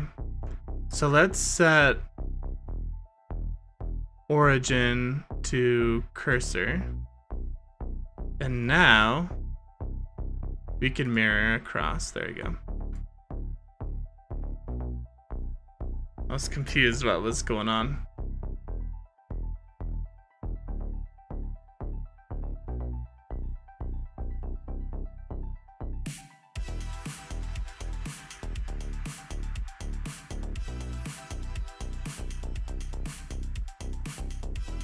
Set origin to geometry.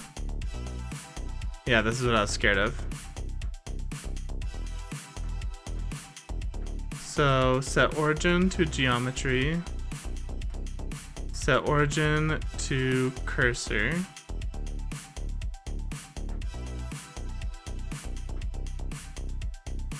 Is it centered? It looks like it's not. Somewhere right there. Yeah, good enough.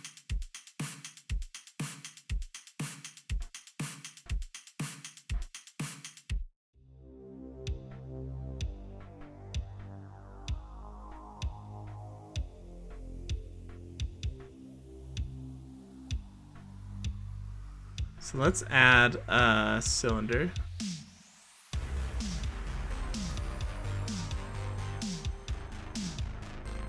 We'll scale it way down.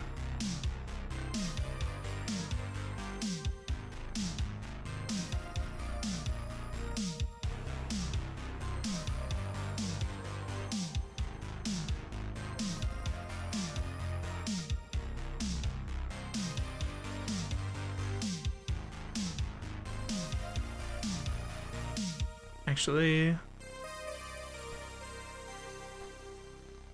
let's rotate it.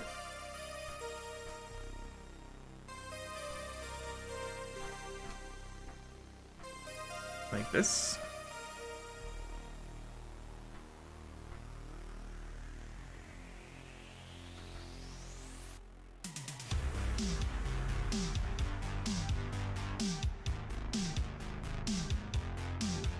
Scale it down.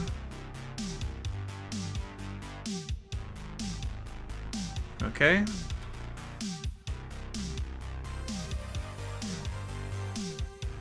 And let's mirror it to the bottom and also across.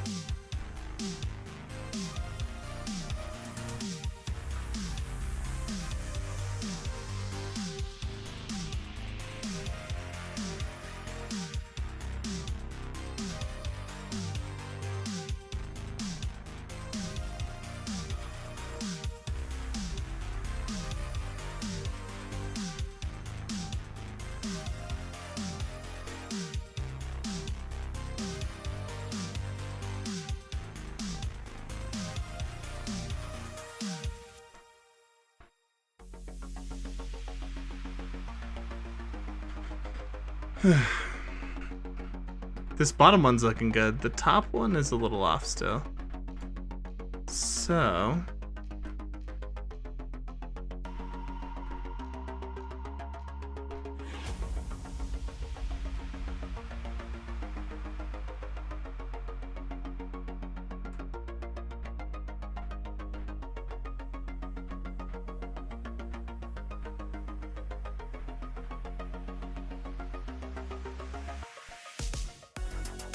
that's looking better.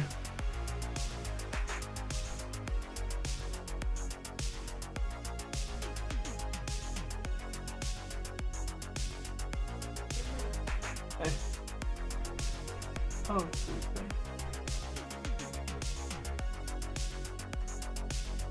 let's make it a little bit bigger. Now, here, set my focus on it. 3 to here. Let's add a bevel. Let's come in here and do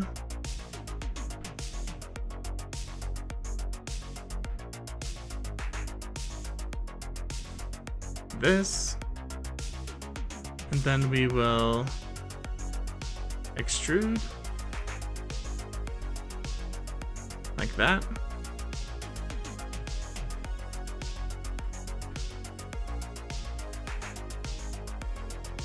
And we will sharpen it.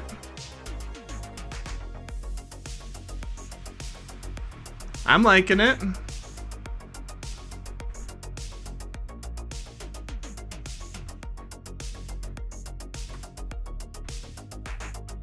I think it's looking cool.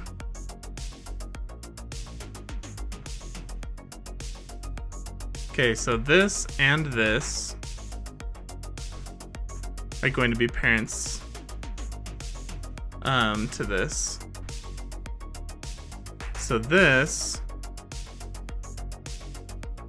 can go back right there.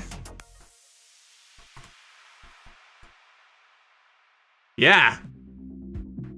Guys, what do you think? It's looking good. I don't know, I kind of like the bars. It adds like one more level of detail. It took forever to do. Took forever to do, but I like it.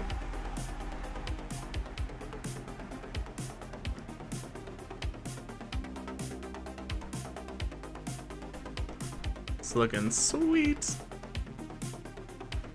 Okay.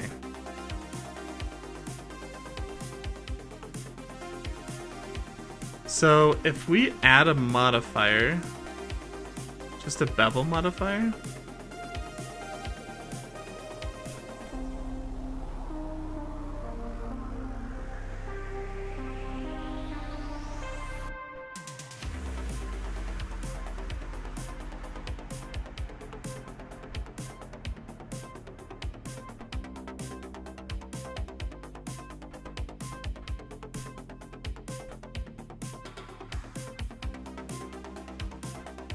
And let's mark this.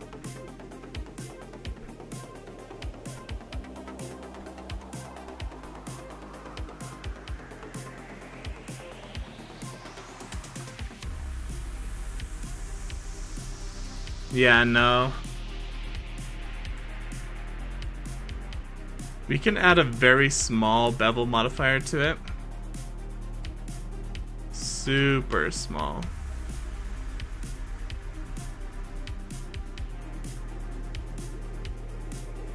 Like that. And we'll take our 4 corners here. 1, 2, 3, 4. We'll bevel these.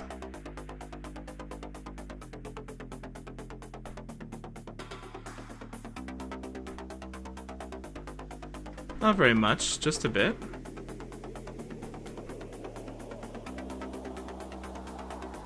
Like that.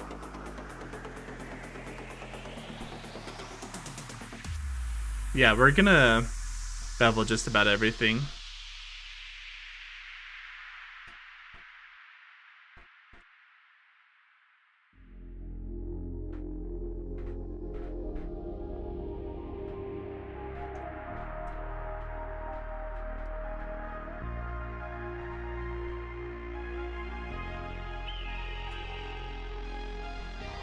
Looking good.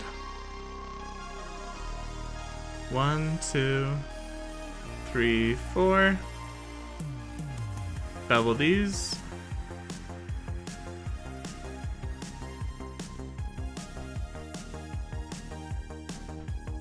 Yep. Add a very small bevel modifier.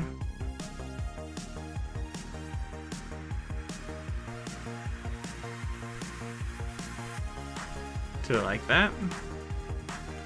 Just to smooth it out a bit, I guess.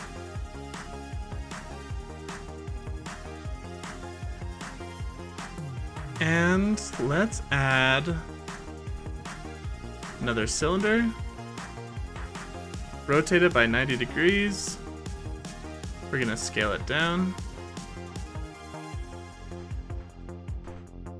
Okay.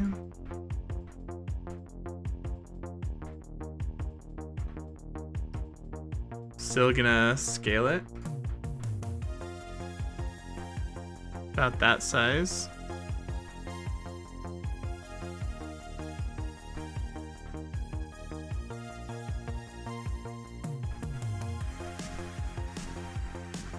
Just gonna put a little bar on the back here.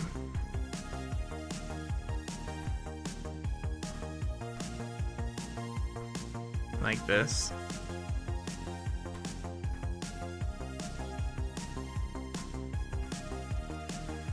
And it's not standing out very much right now, but we'll make it a different color and stuff.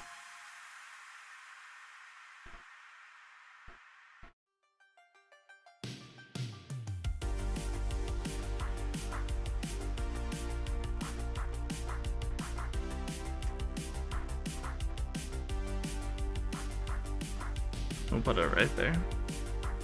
Give a little bit more of a gap.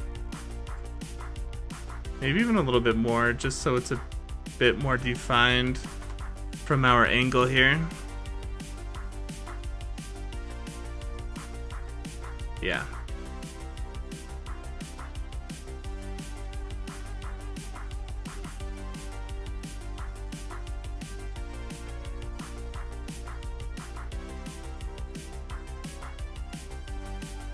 Cool.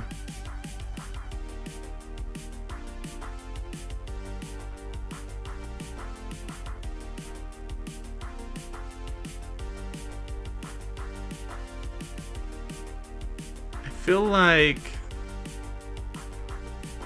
this, yeah, it's broken.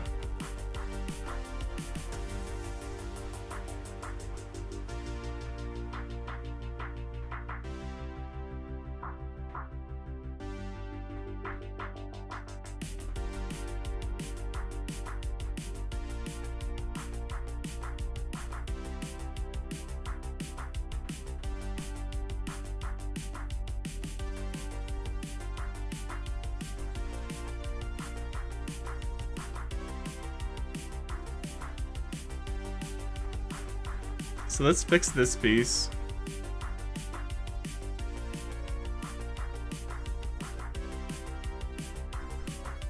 Because it's weird that it's going from this point up to this point.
I think we're gonna have to remake this.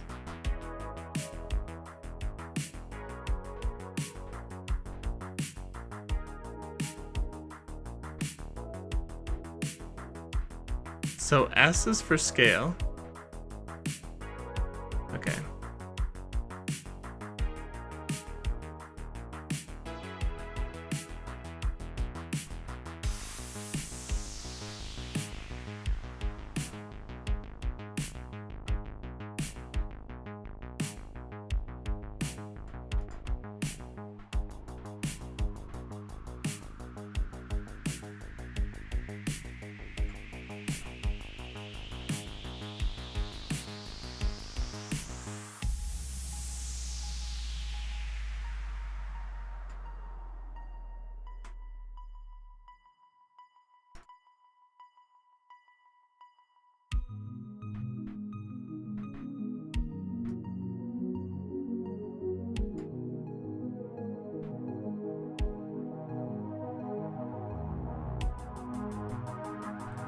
Okay.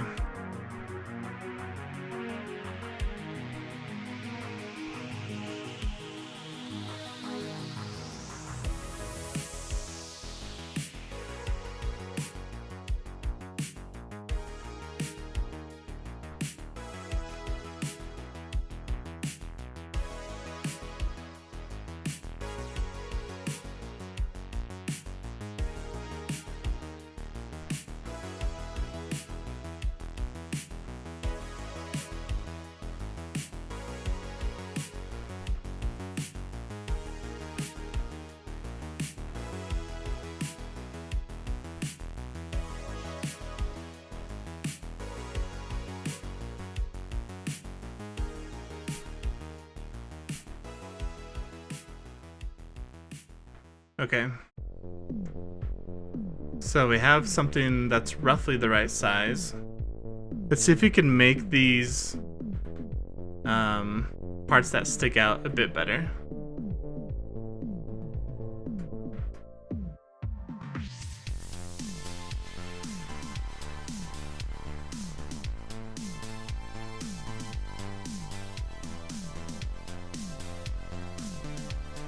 Okay.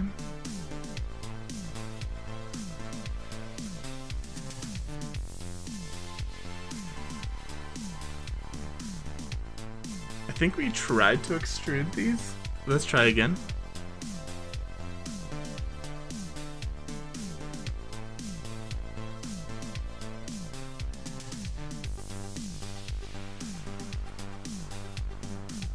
Alright, like that. And then what we can do is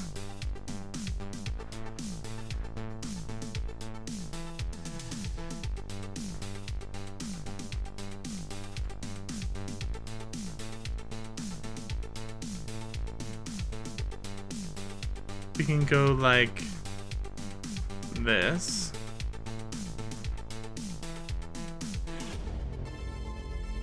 Face.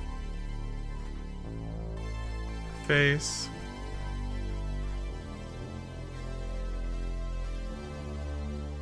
Face. Yeah?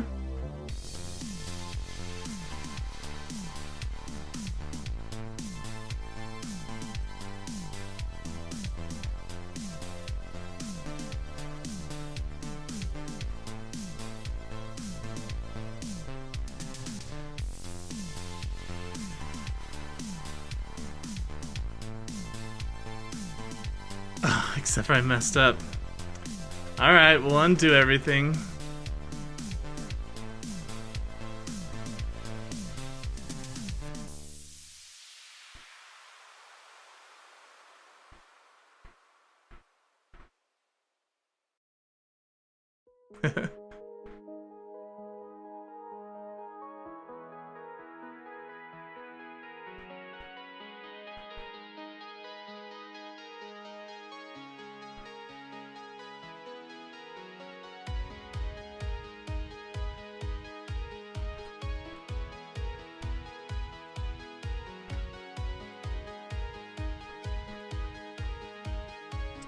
Move this up to here.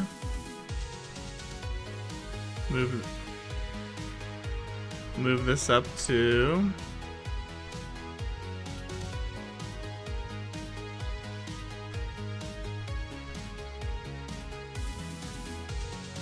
let's see. Here, is it 5? Yeah, it is. Up to here. Okay. Now we can do what we were doing.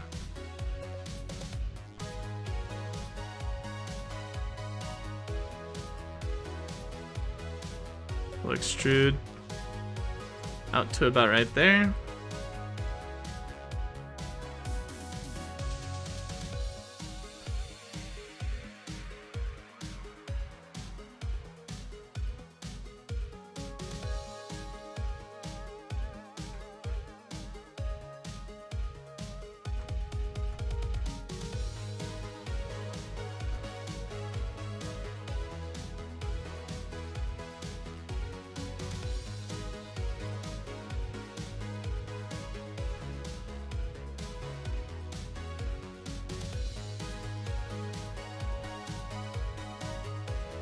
Okay.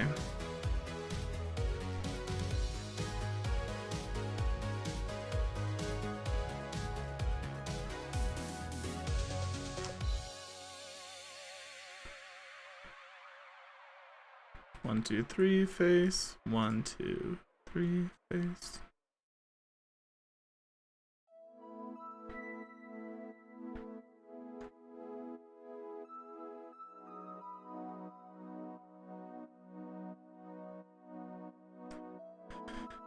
Okay, so now we have the same piece. Snap, section to cursor. Now we have the same piece, but it just looks a lot better.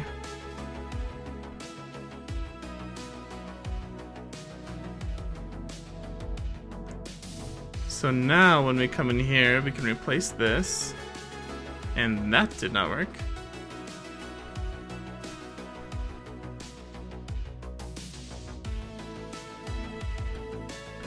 Is it on the X? Is it plus 37? Yeah, there we go.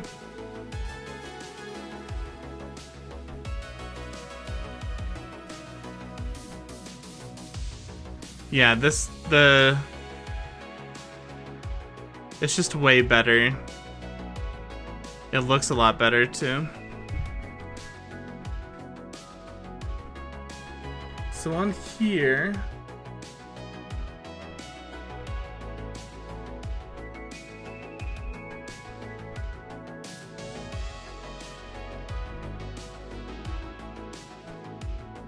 on the sides, it seems like this part has come out a little bit. So if we do something like this and this, and then we can do extrude along normals.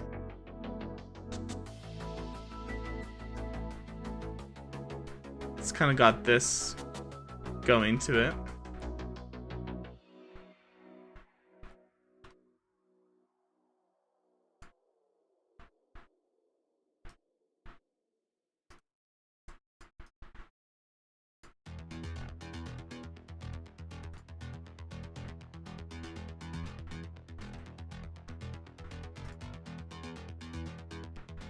Just gonna make this thicker actually. It's funny because I made it thinner, but now I'm making it thicker.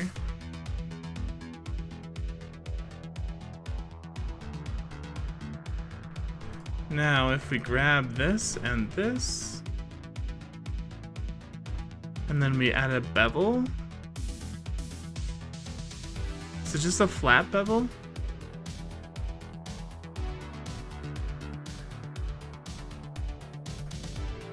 Yeah, let's add just a little bevel.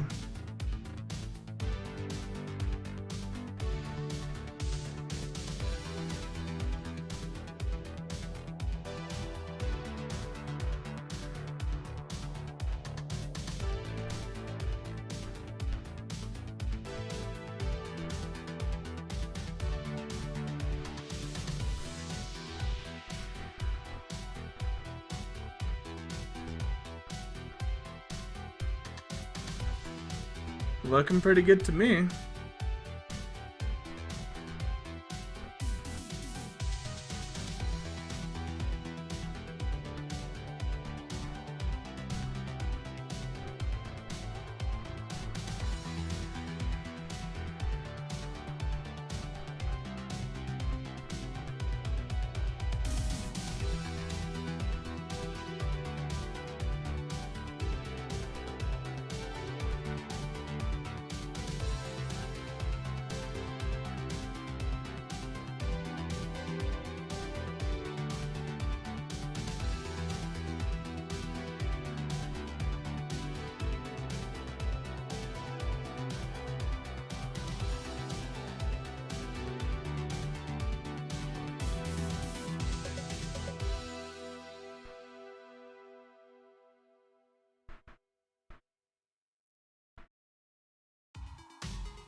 The bevel is stretched.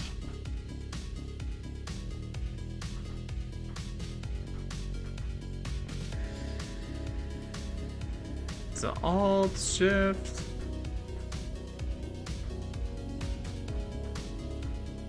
Is it Control Shift B?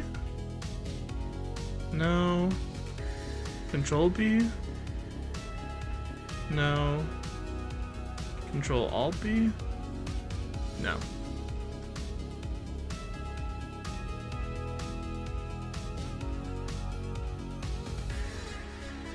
Time to Google once again, guys.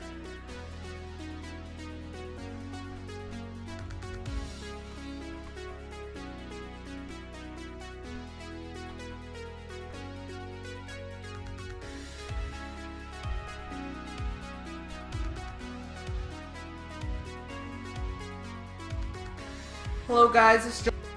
So, if I delete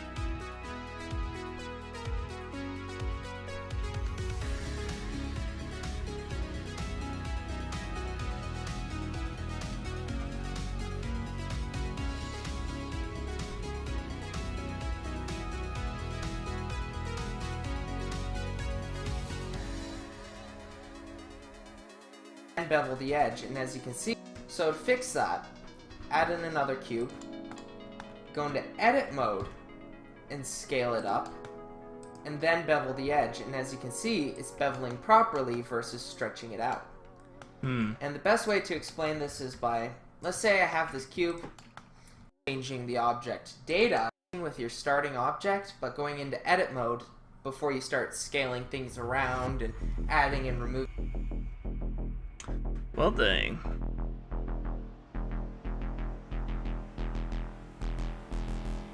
So if I solidify,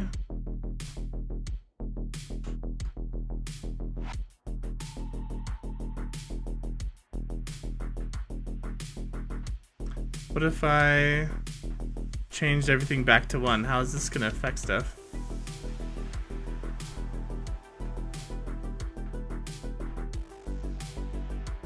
Oh my gosh. It's a little,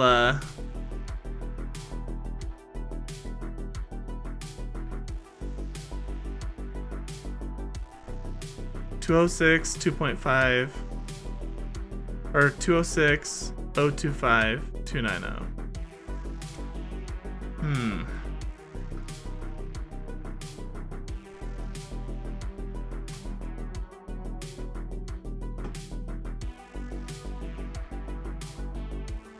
So let's try this. I just want to see if this works.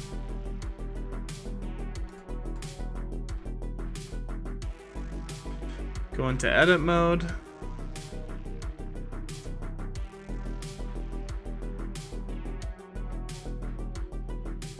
And now let's do this.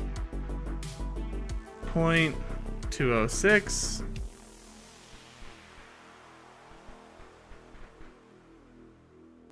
.025.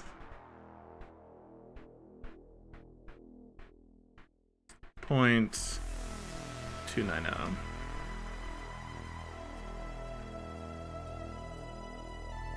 And now if I select these, does it bevel correctly? No, it's still stretched.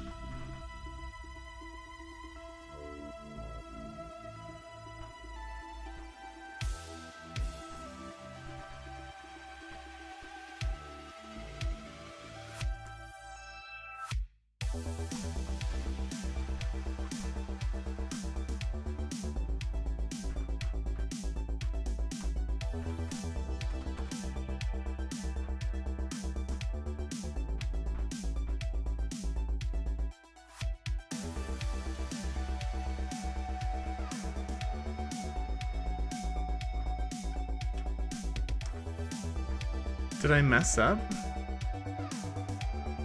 Because these bubbles down here are also stretched.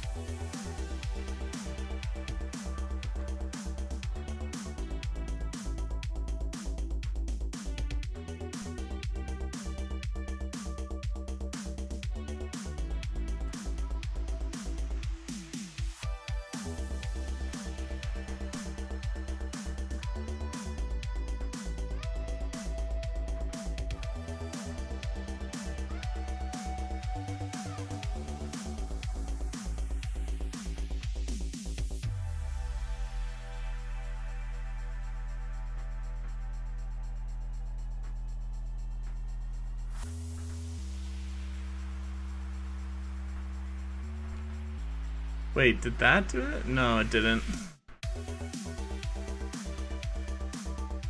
Shoot.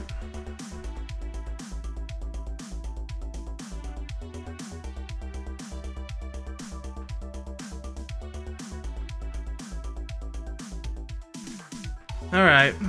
Maybe it's not that big of a deal.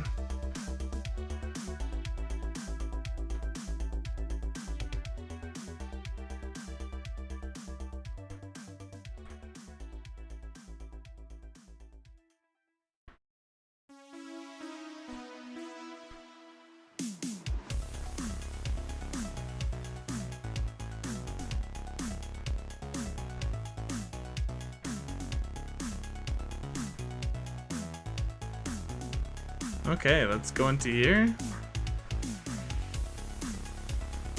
Add in a loop cut.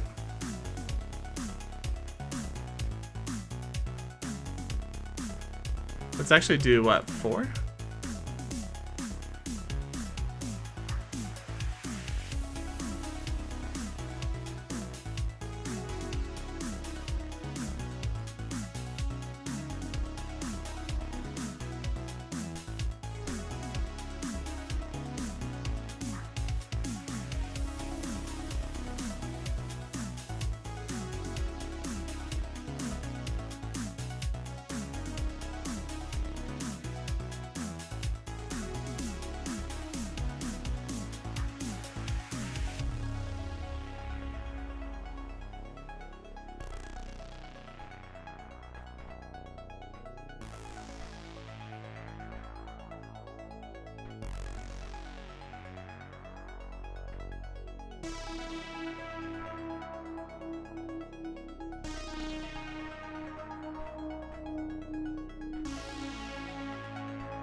Okay, I think that's pretty close.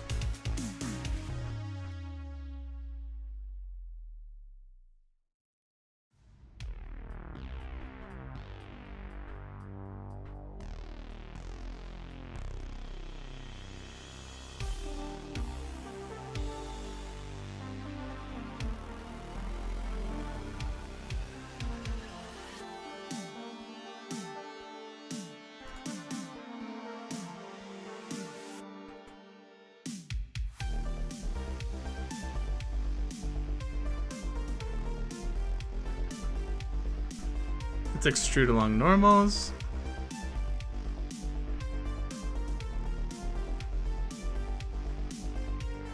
Gonna bring it in a little bit.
Yeah, I don't know how I feel about this back part.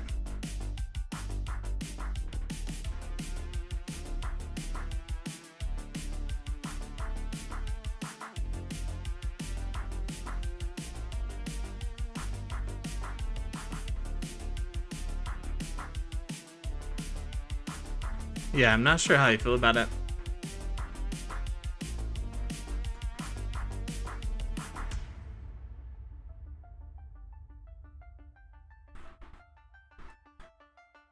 I mean, it looks cool.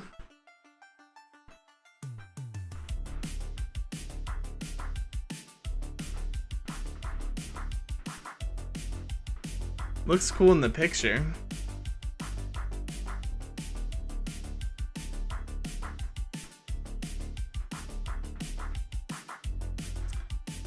I feel like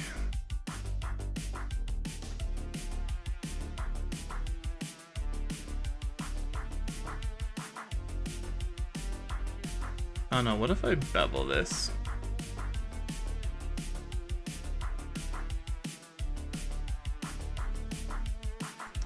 It's stretched.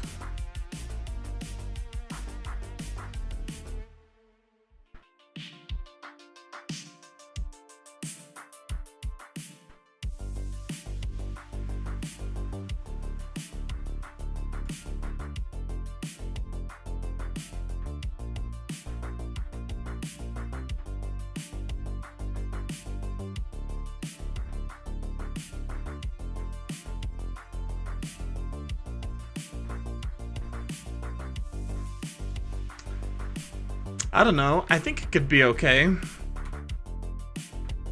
Yeah, especially if there's like control panels here with like maybe cords going up top.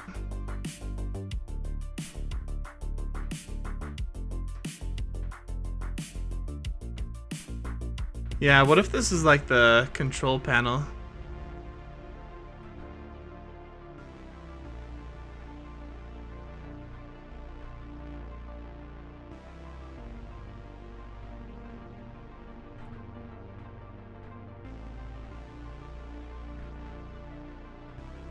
Alright, cool.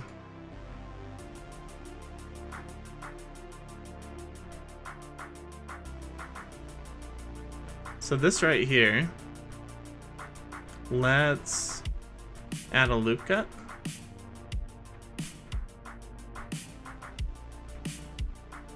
And let's do box select.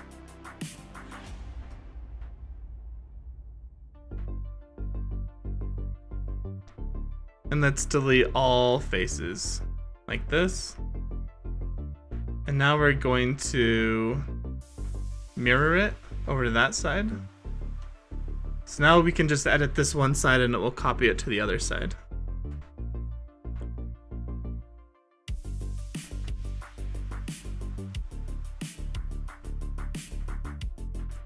So let's add a loop cut.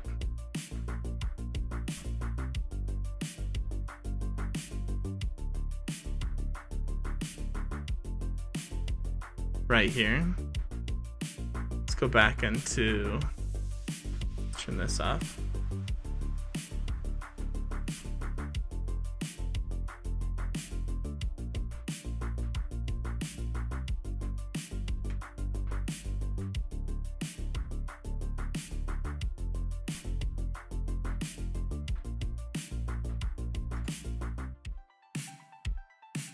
Bring it in a little bit.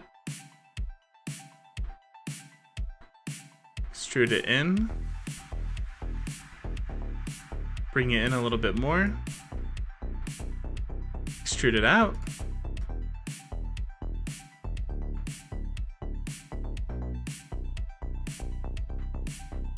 Like so.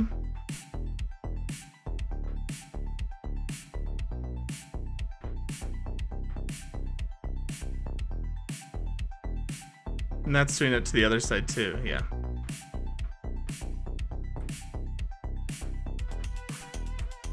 And then let's extrude this out a bit.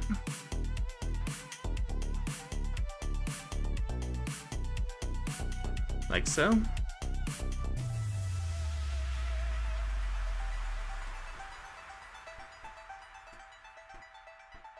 Whoops. And then we'll come out. Good, adds a little bit more detail to that part. Let's add some more detail to our cylinder here. So tab.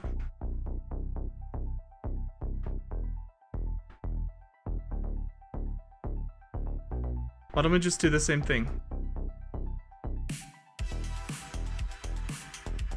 We'll bring it in. We'll extrude it.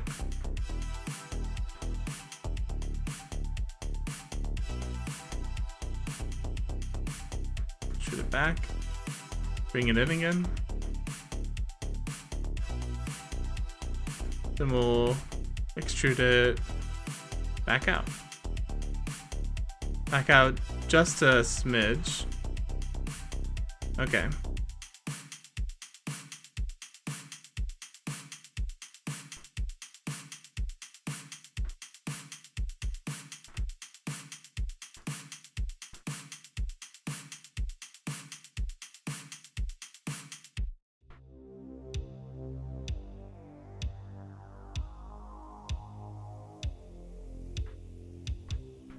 I should have added more points to it. Luckily it's pretty small, so it doesn't really matter.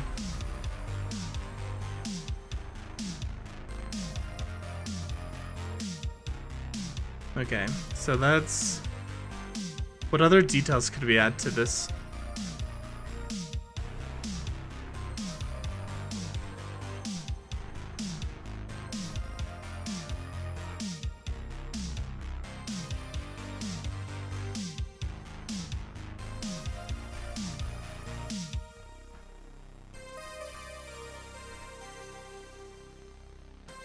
The side doesn't need a whole lot of detail. I'm mainly just thinking about the top here.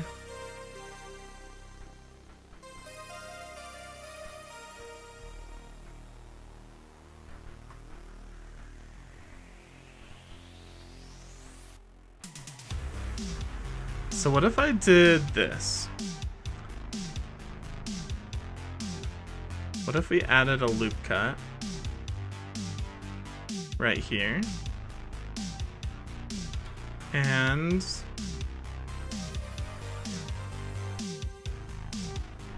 we selected every other face.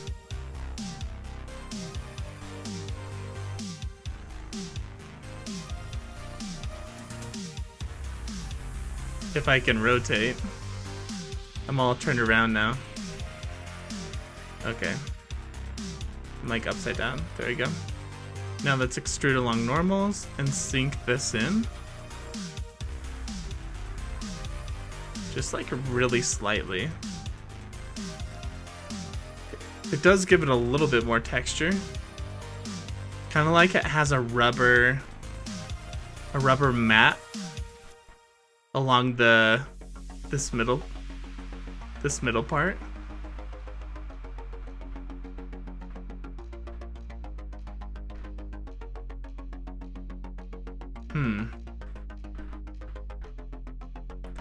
That makes me think I did this wrong though.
I guess I can't dissolve.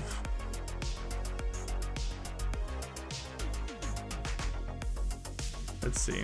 So if I select this and this now, and I do a face, it just adds a face to each side.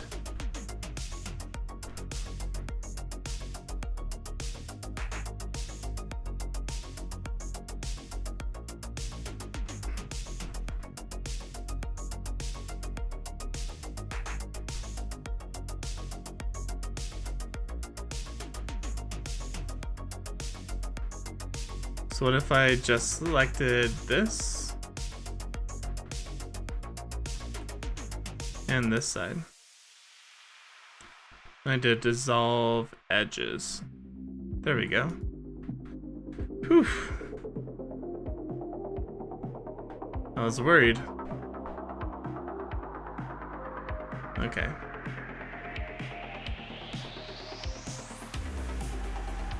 So now let's select all of this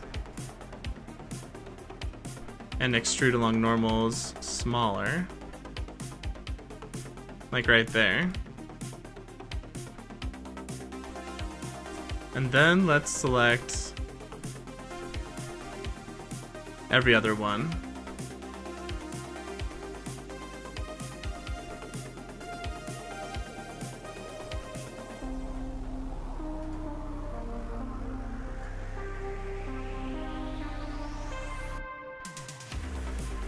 Like this. And then let's control a new object from selection.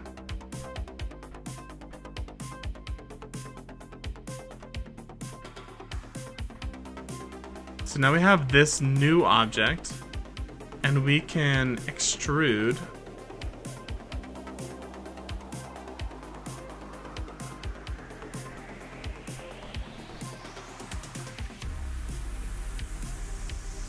along there.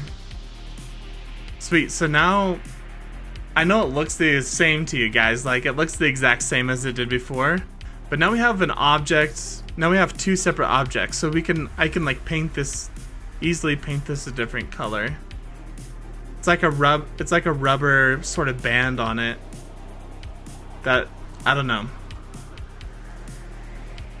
I think it looks cool.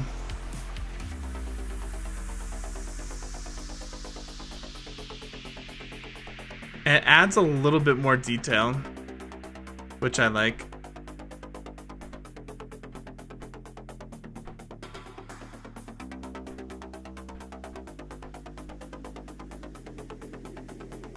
Okay, cool. So let's exit out of this. Let's go in here. And if I grab this face now, and I extrude it, and I hold down X, Y, Z, shift. What is it? Control X? How do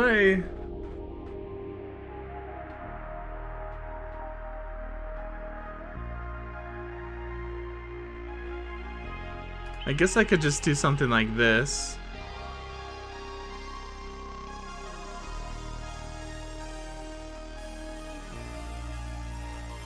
Bring it down.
Let me see.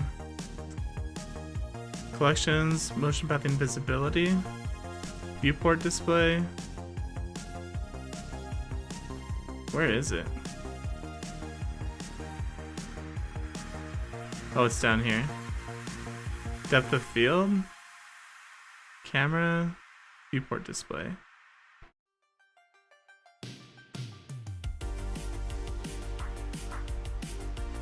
Yeah.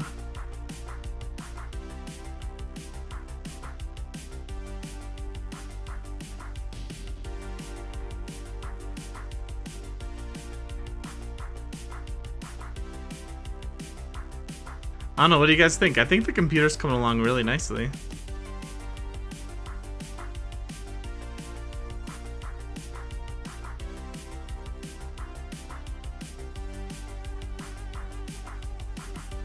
Let's see.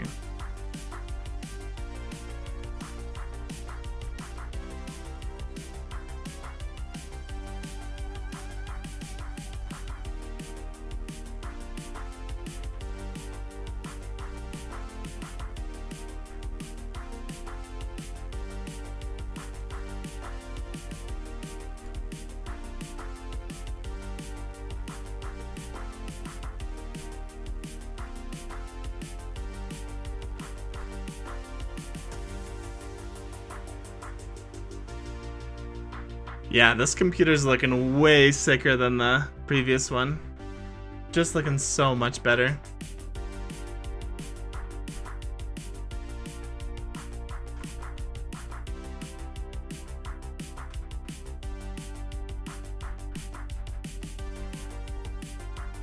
Sweet.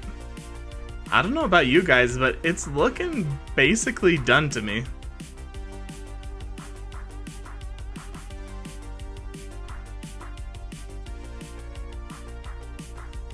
Like, we could add some bevels to this.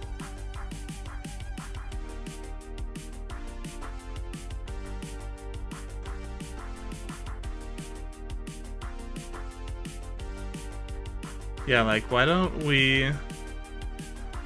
Here, why don't we... come in here.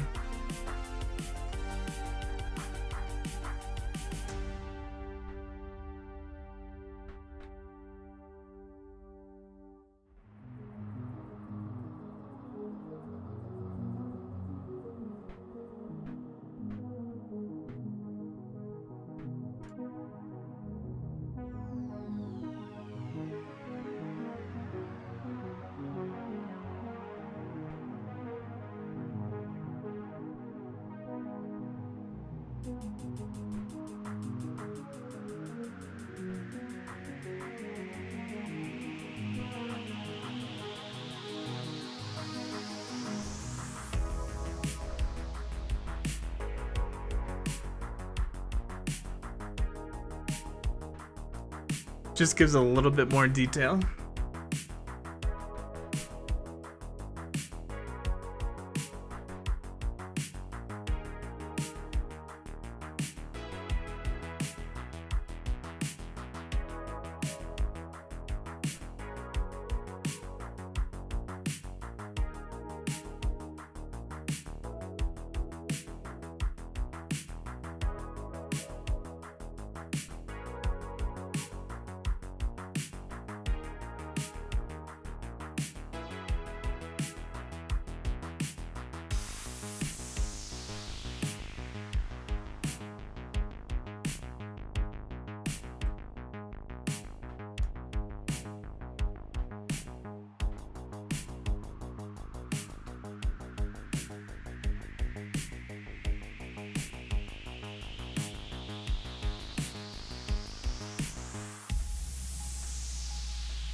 Griff, wow, it's looking really good. Thanks, man.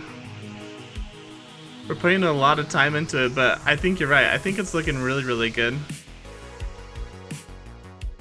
I think it's looking awesome so far.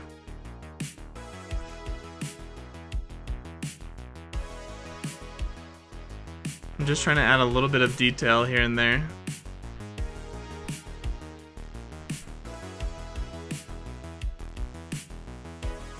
Oh my gosh. What am I doing?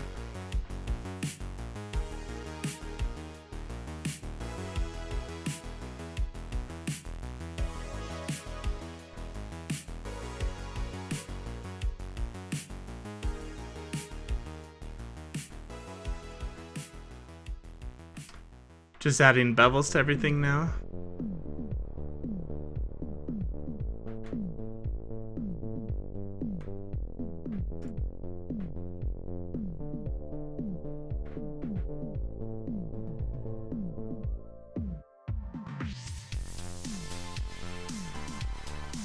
Very slight small bevels.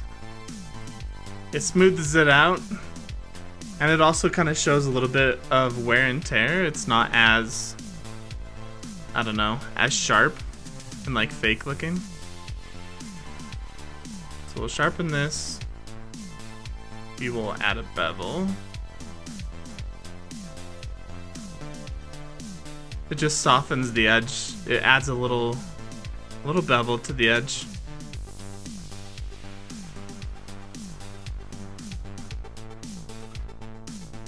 So like, see how hard this edge is?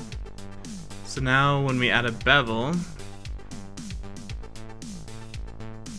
this one is,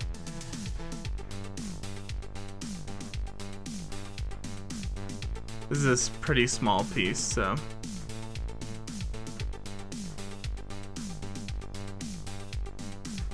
Anyway, it's not gonna make too much of a difference down there.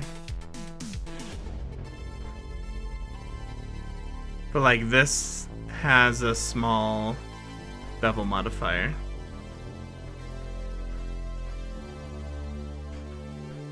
Okay.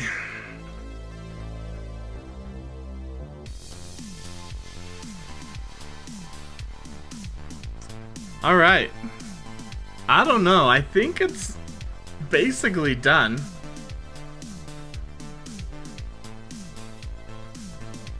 I can't really think of what else I would do. I think it's looking sweet. I think it's looking really, really good.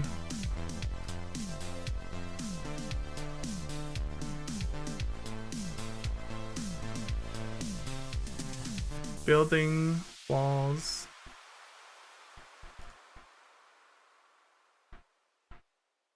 Let's turn off the chessboard.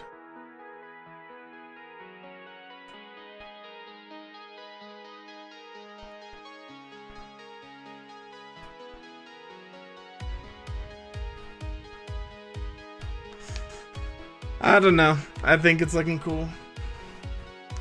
I'm pretty happy with this computer.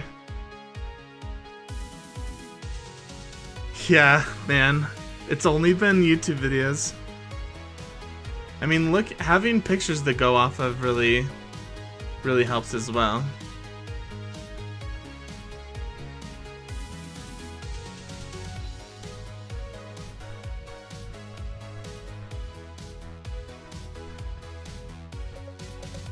I mean, this computer looks so much better than my other one.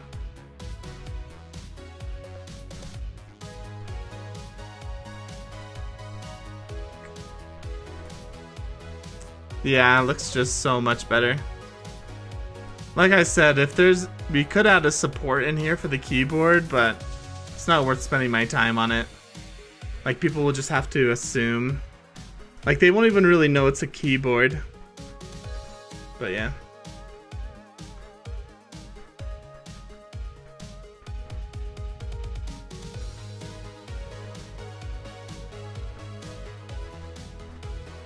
Okay.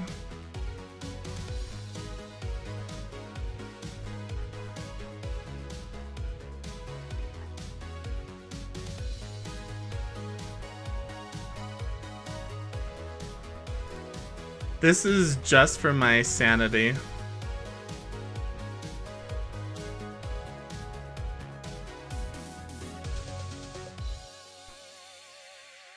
Except for it's not gonna work. It's gonna get all glitched. I was gonna say I should try to put in a screen. But nah, not worth it. Can't even really see it.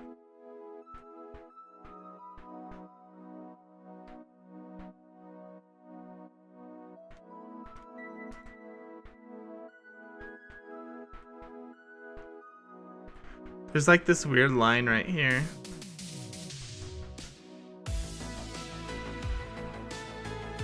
I don't know what this line is.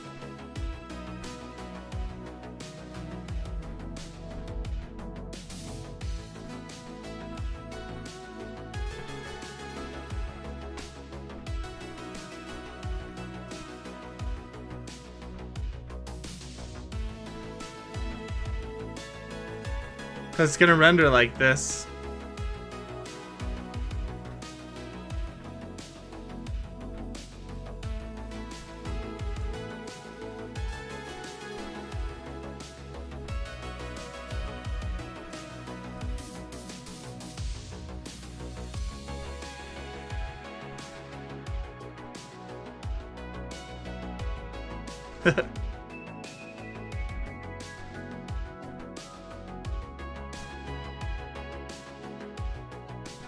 Dang it. Did I mess up?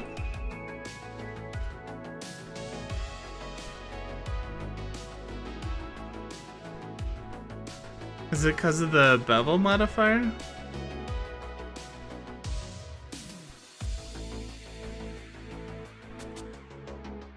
So it's the bevel modifier that's making that weird line. Alright, we'll take off the bevel.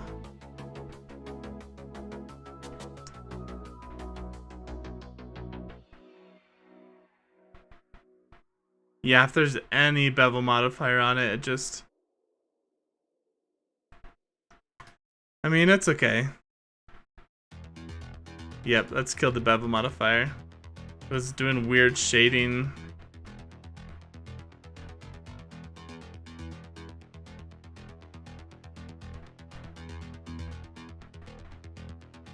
Cool.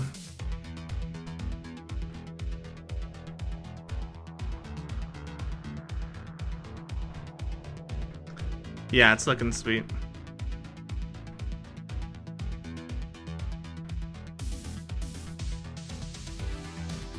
Let's just try. Let's just see right here what it will look like if we put a bevel modifier on this.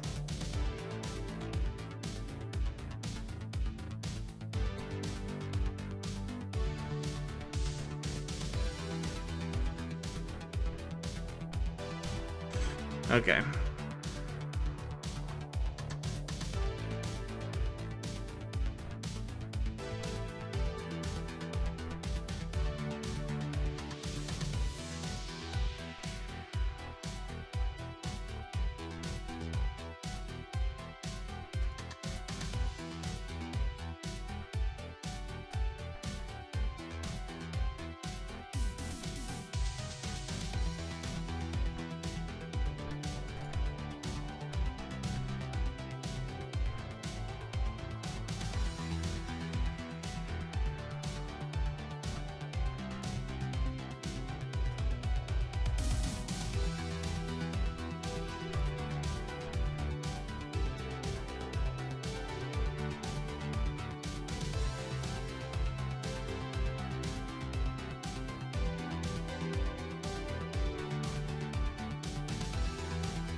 It needs to be way bigger.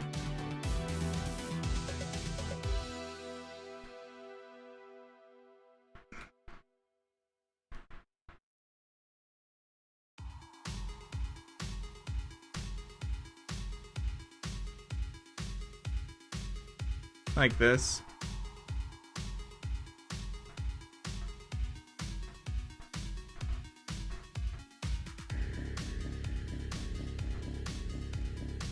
I don't know.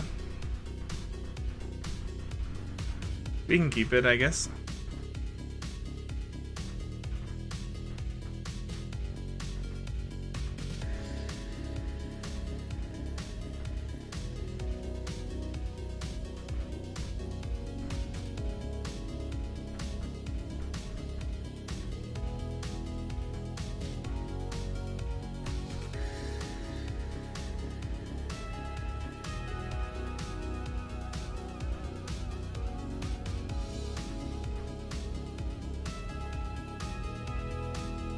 Yeah.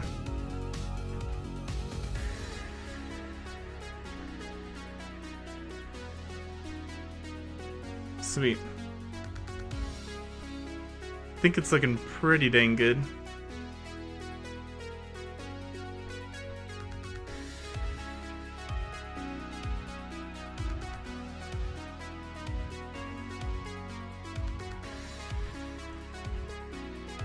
Yeah, I don't really know what else to do to it other than box cutter stuff.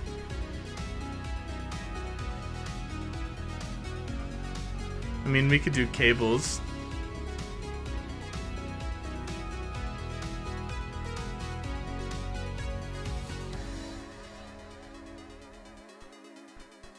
Look how cool it looks. It's just so awesome. Yeah, I love it.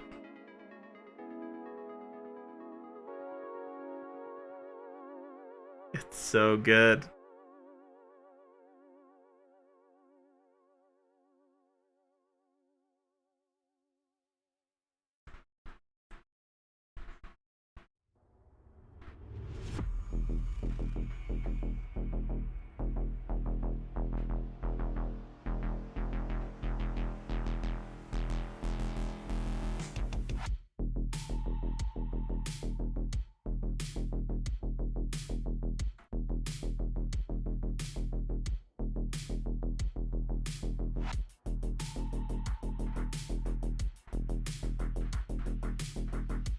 You'd buy that monitor? It looks super sick. I'm pretty happy with how it turned out.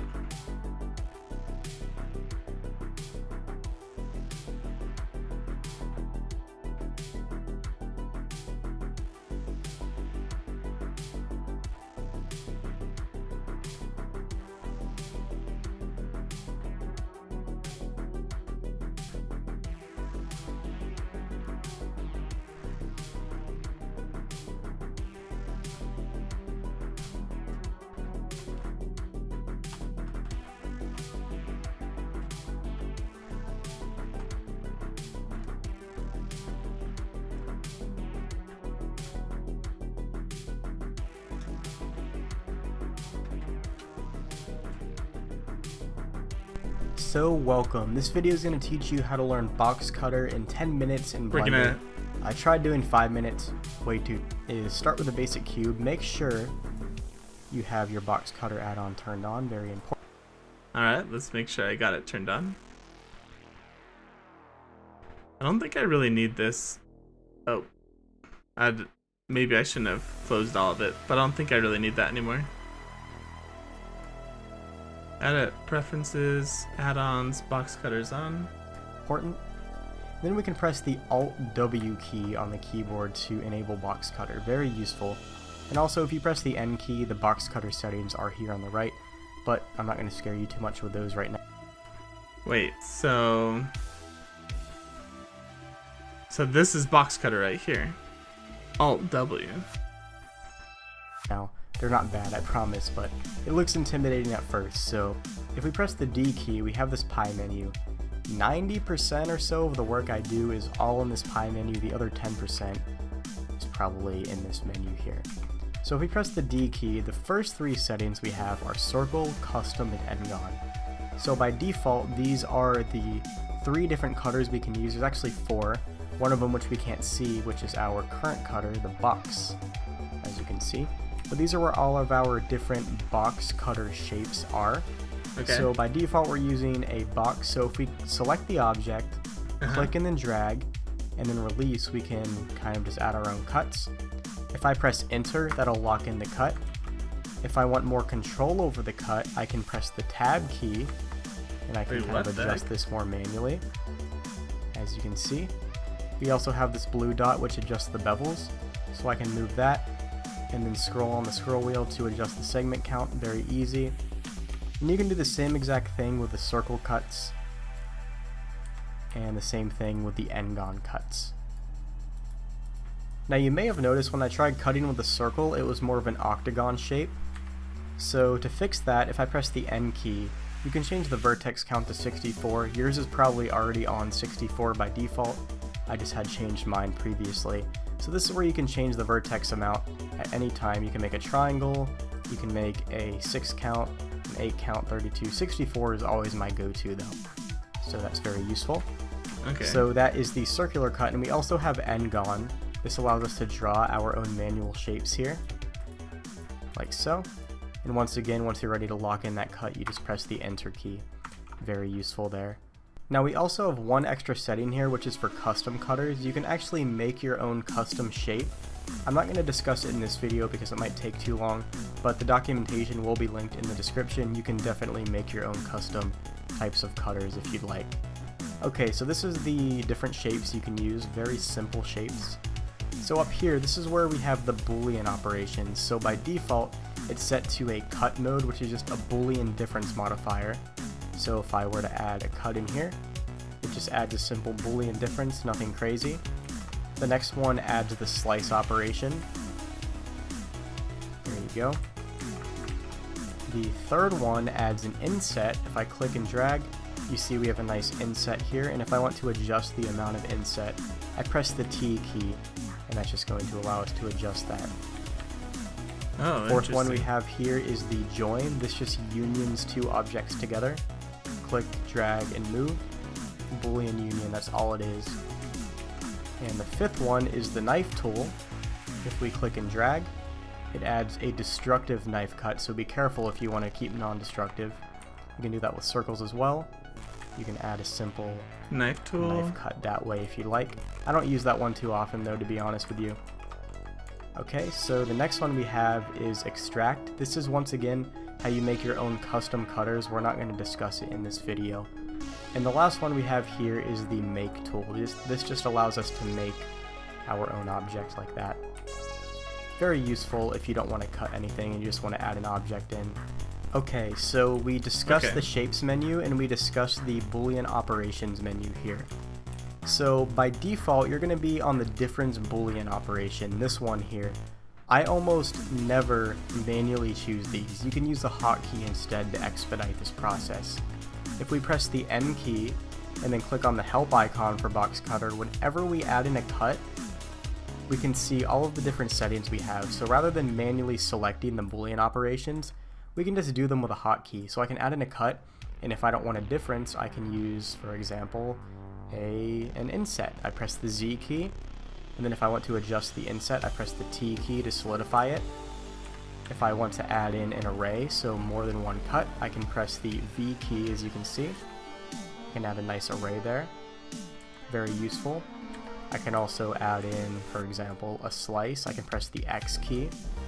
All of these different hotkeys are much more efficient than manually selecting these, so if you're ever looking for a different type of cut, just consult the help menu.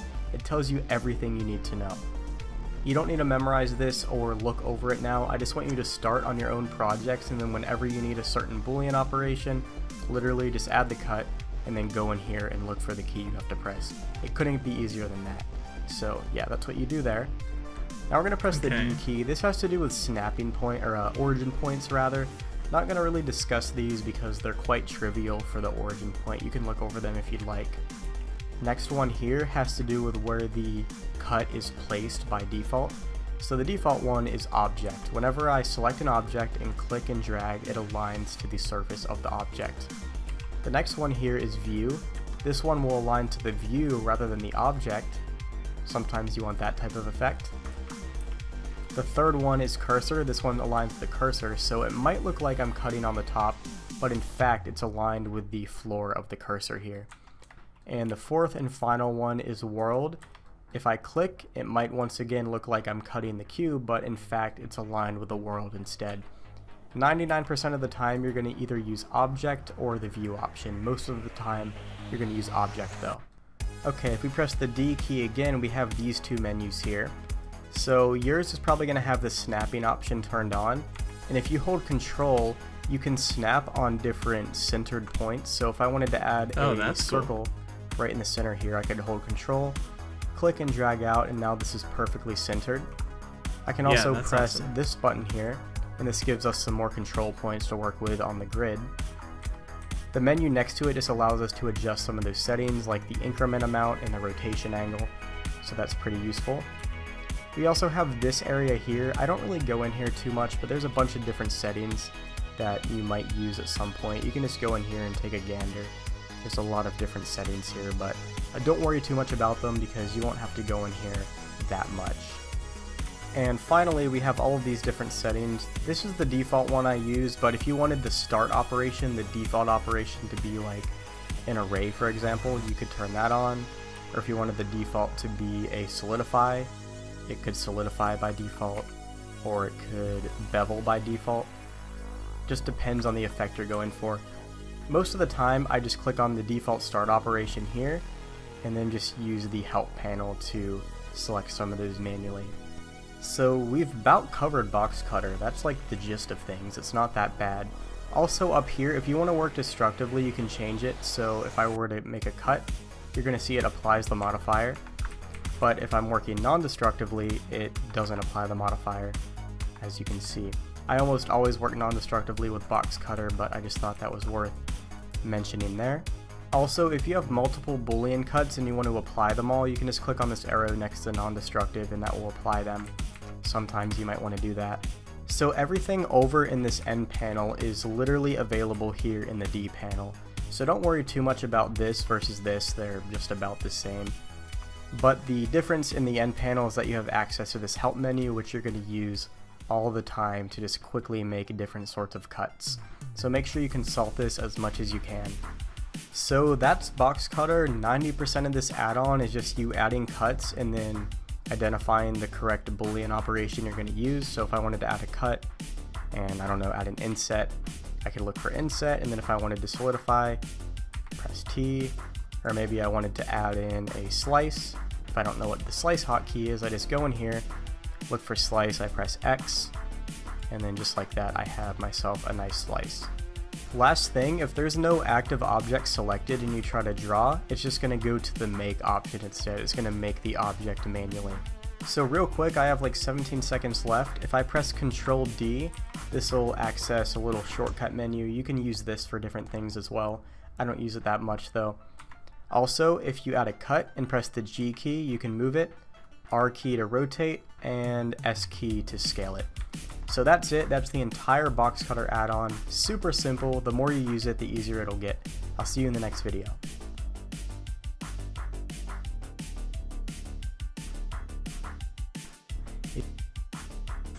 Okay, let's try some stuff here.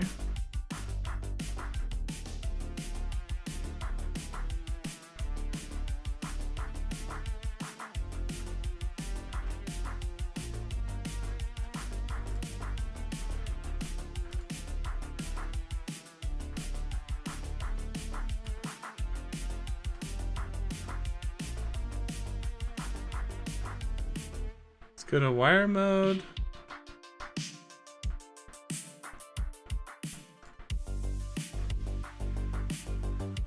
Select all of this. We will kill it. Then we will mirror over to this side. That way whatever box cutter thing I do to it will be mirrored to the other side.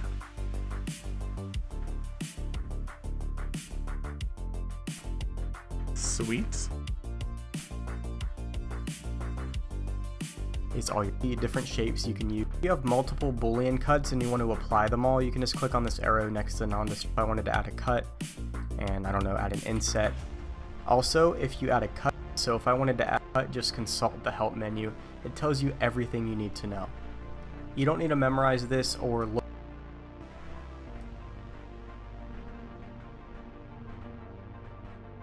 64 so it's nice and smooth. And then if we were to cut right now, it's going to actually cut like on the surface. I don't want that. I want to cut like straight into the view because it's slanted, right? So it's just going to be like straight in. So we're just going to turn on that button right there, and what we can actually do, just come in here and just cut through. Don't have to go too far, and then we could probably try our best to make it nice and even. Mirror will take care of that, but just trying to get it nice and consistent at first. Alright, cool. So the next thing I want to do is add in like a little connecting point so I can run a pipe from right here down to here. So I'm going to add in a cylinder this time, or what you could do is use just the regular draw tool like that. I'm just going to use a basic cylinder. Shift A, add in the cylinder, make the vertex count like 64 or so, and why is that appearing? There we go. We'll just sharpen it, scale it down, and then try our best to kind of position this in an ideal location so we can connect up the pipe. So in my original one, I don't know how far I had it out. I think it was like, you know me, right now because I'm using a new recorder. But you may have seen there was like a circular type of caged pattern going on in the front here. Really easy to make, tedious to get used to though. I'm going to go ahead and show you. So I'm gonna see I'll just try to switch monitors real quick, one sec. There we go. So yeah, this is the original one, and as you can see I have this like little circular pattern going on. There are some limitations.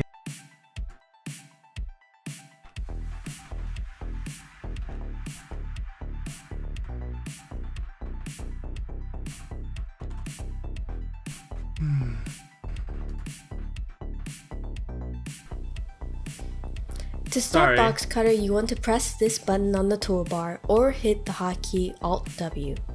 You can see that box. Super entertaining. One operation I use the most is bevel. You can activate bevel with the hotkey B, and from here you can scroll with the middle mouse button to add more segments, or push it all the way in to add a one-face bevel. Then you can also press Q to bevel the bottom as well for a contoured bevel. Another basic but powerful function is holding Shift while clicking to apply the cut. This leaves the boolean visible and free to make edits to. Oh, okay. That's what I wanted to know. So I hold down Shift.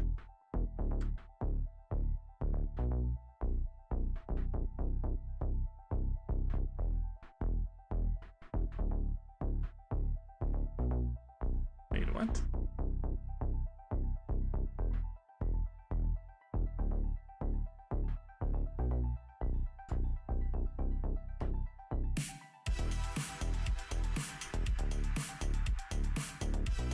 Whoops.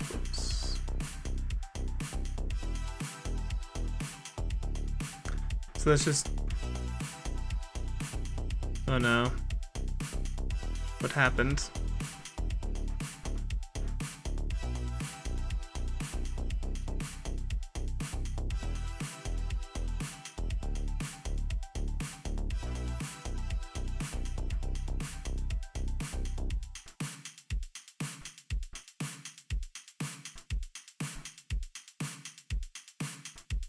D.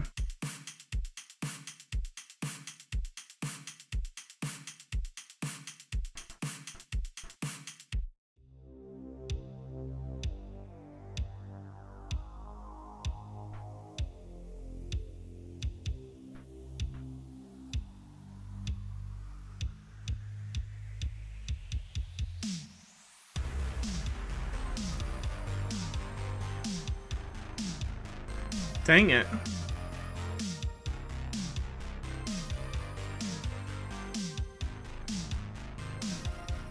Adam, you're coming closer and closer. Yeah, man, it's looking really good. I don't know if you've seen it, but look how awesome this computer's looking. I'm just trying like a couple things.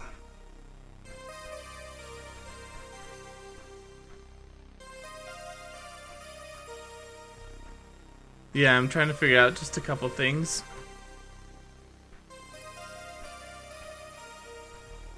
But yeah, it's looking really, really good.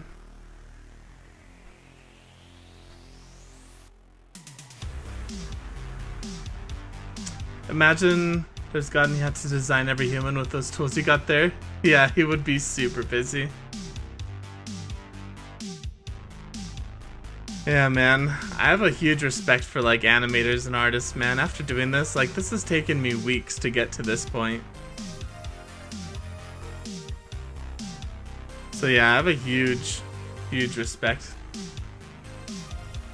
Big respect for them.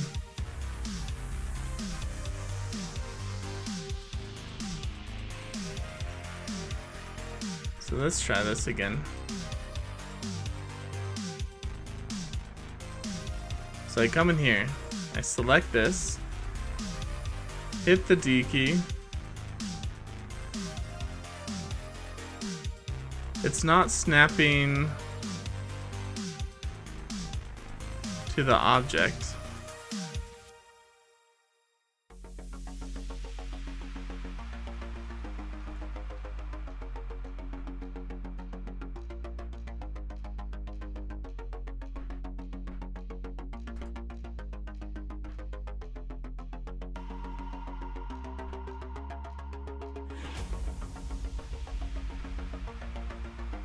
This sucks. I have to go back and watch that video.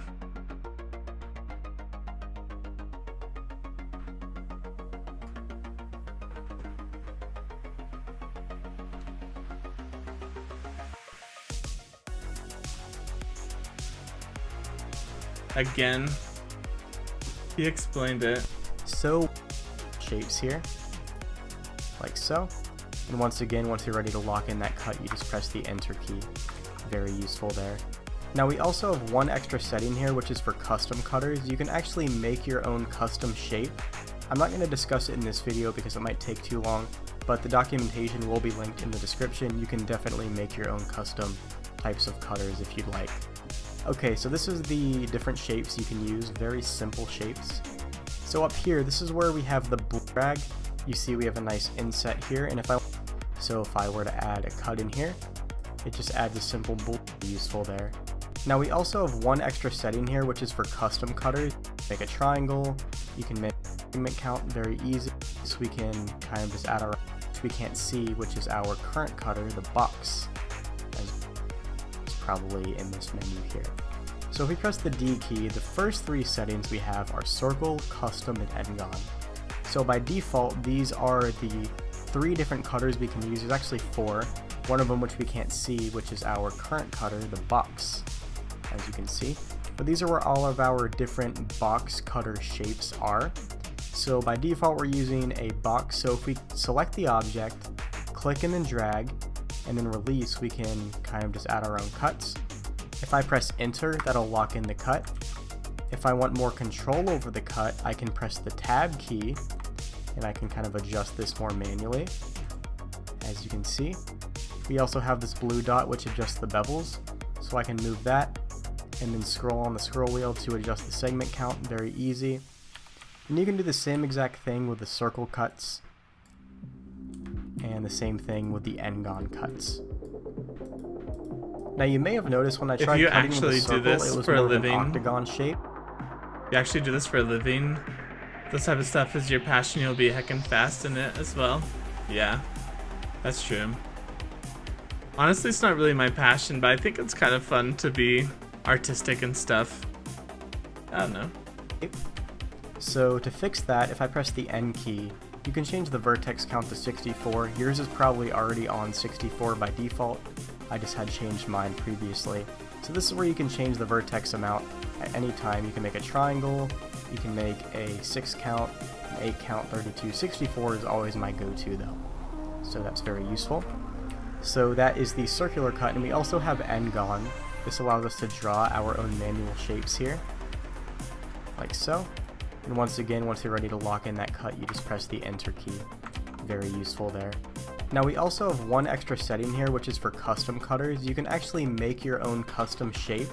I'm not going to discuss it in this video because it might take too long, but the documentation will be linked in the description. You can definitely make your own custom types of cutters if you'd like. Okay, so this is the different shapes you can use, very simple shapes. So up here, this is where we have the Boolean operations. So by default, it's set to a cut mode, which is just a Boolean difference modifier. So if I were to add a cut in here, it just adds a simple Boolean difference, nothing crazy. The next one adds the slice operation. There you go.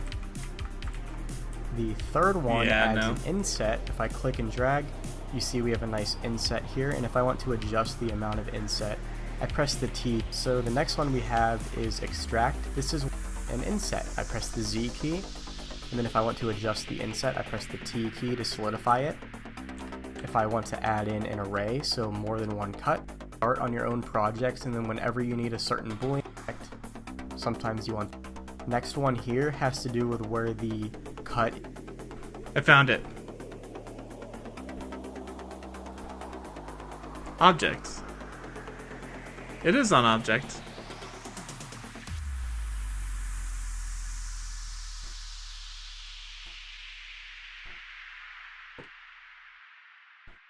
Oh, do I have to be in edit mode?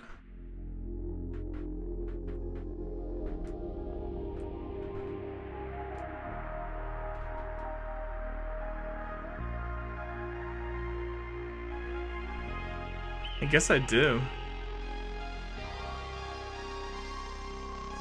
He's not in edit mode though.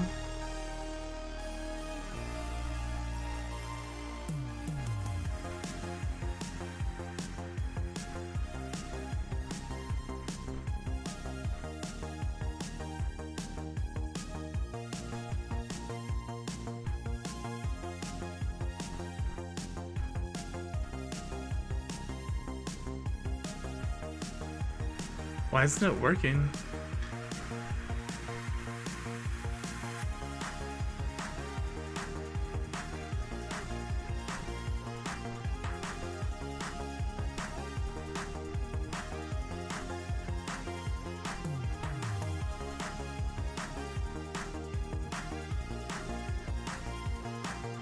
Okay, now it's working. It's kind of weird.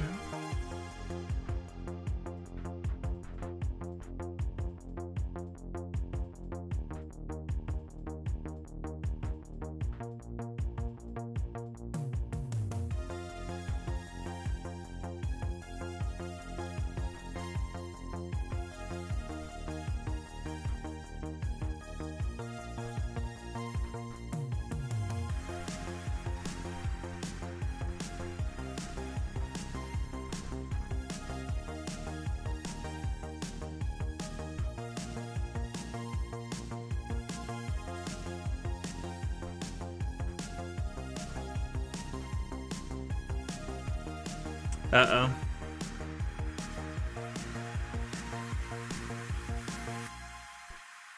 Uh-oh.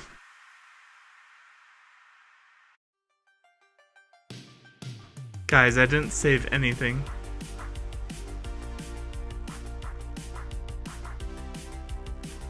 I didn't save anything, guys.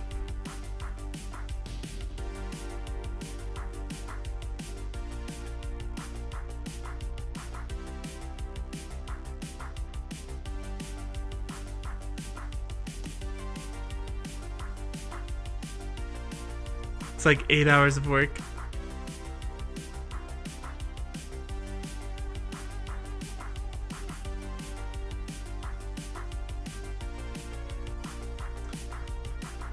No. Come on. Don't die.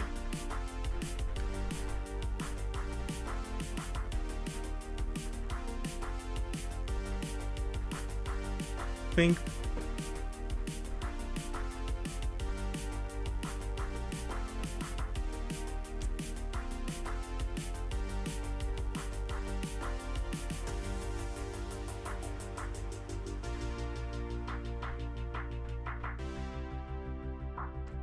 Come on, man. Don't die on me.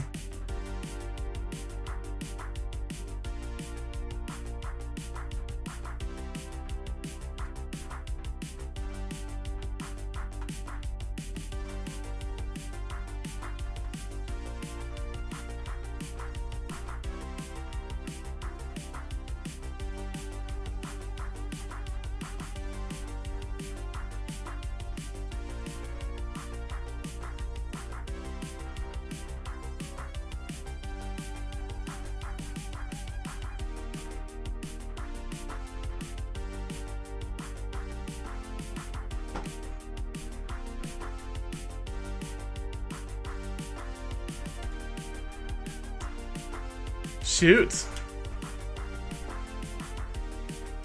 Let's hope the autosave caught everything.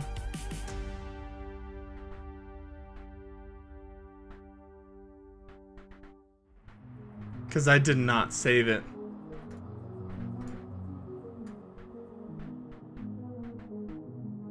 File.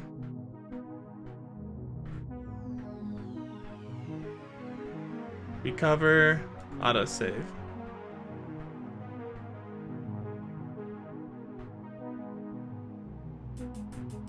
Oh, guys. Oh my gosh. I had a freaking heart attack. Oh, thank goodness. Alright, let's save it. Man.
Oof.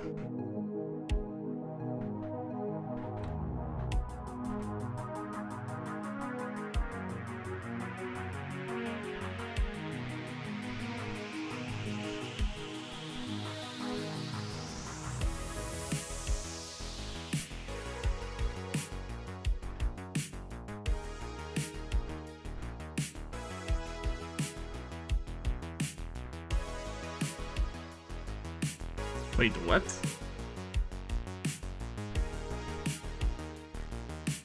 Okay.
Hmm.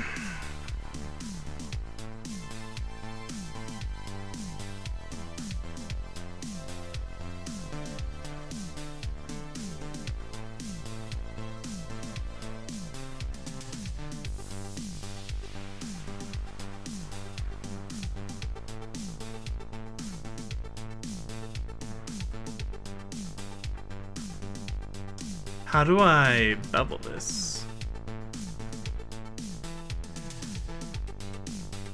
Like that. Okay.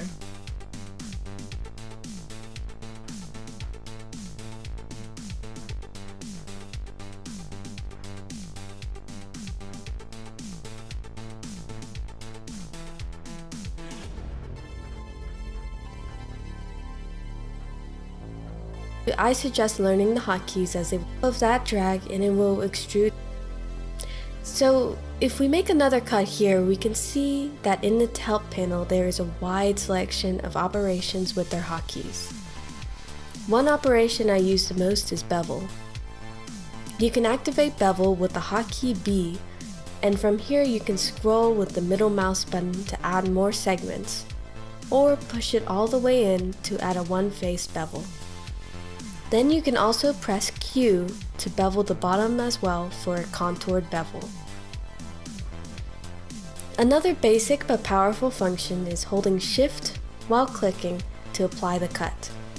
This leaves the boolean visible and free to make edits to. Oh, okay. The next stop. So,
Operation will be offset and extrude.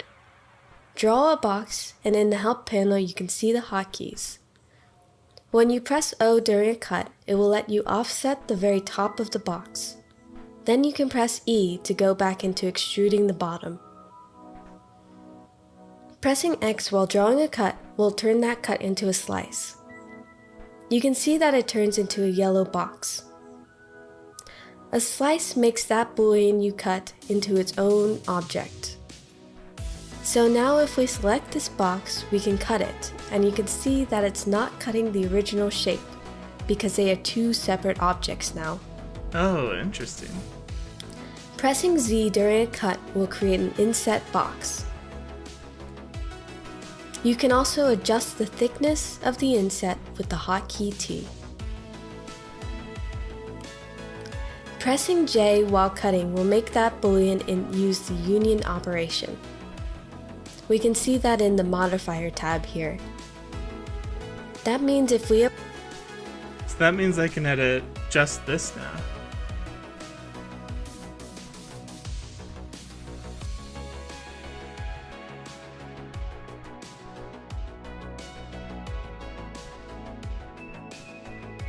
Interesting.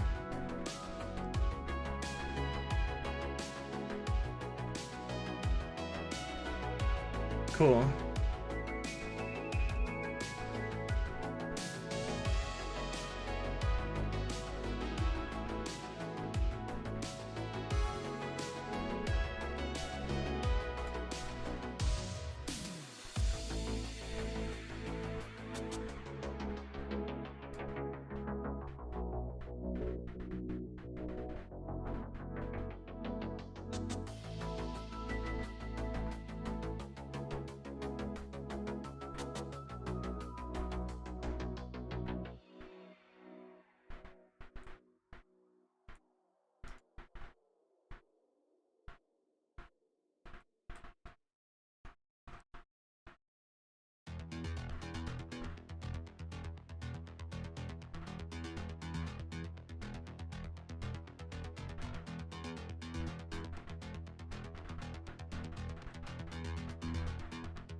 That's frustrating.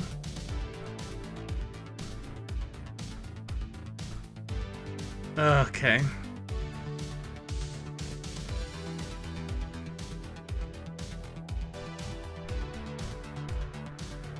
So now let's try again.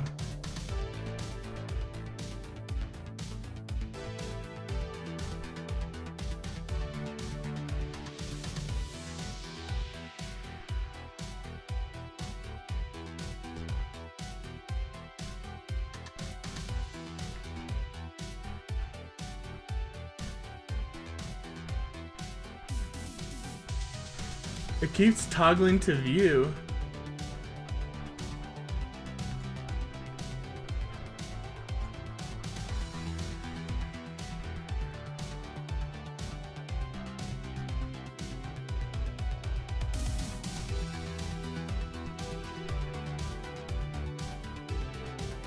Why does it keep toggling to view?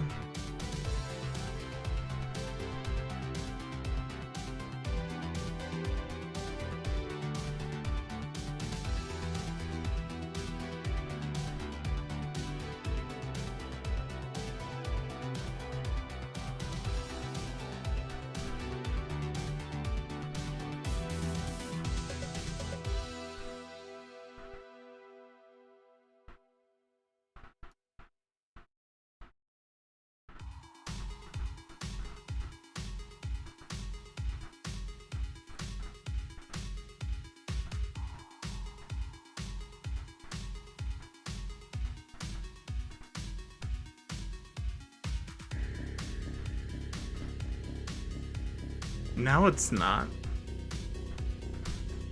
That's so confusing.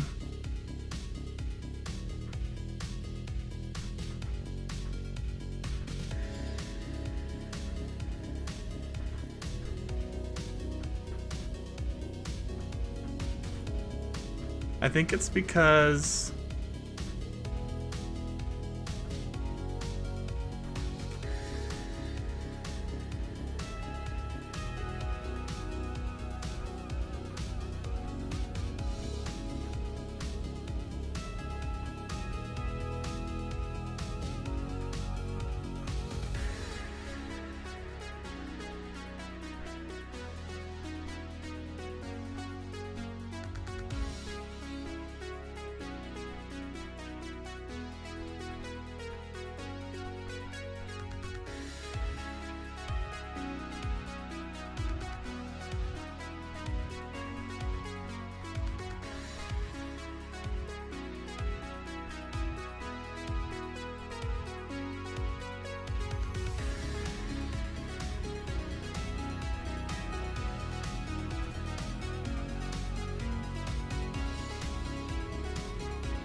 So here is the problem.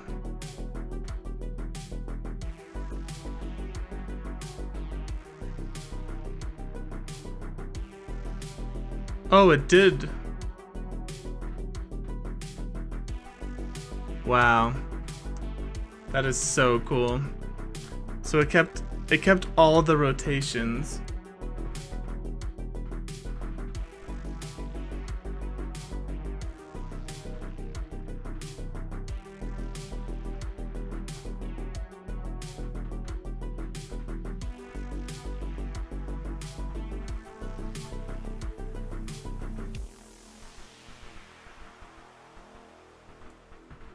That's really, really cool.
I'm like trying to figure this out. It's kind of difficult.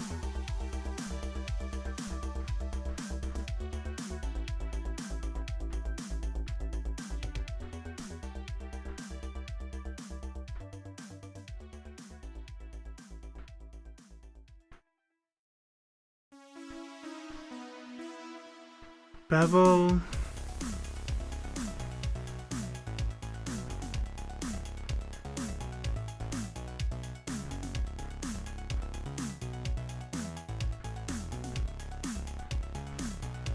Okay.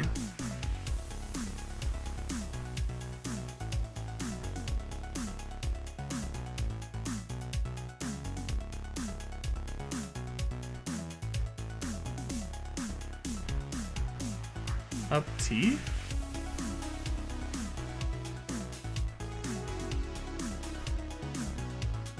That is not what I wanted to do.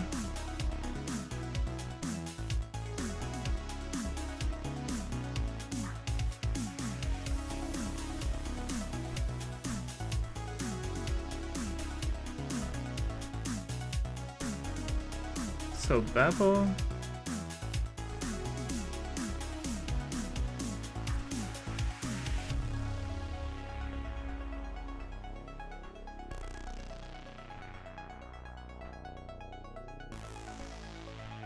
Cool.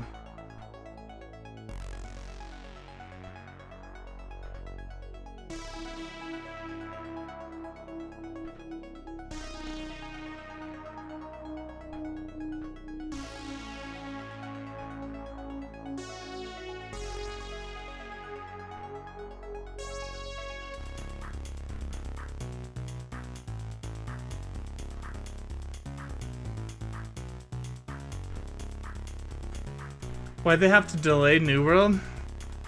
I don't know, man. There's a lot of problems with New World. It is sad that they had to delay it, though.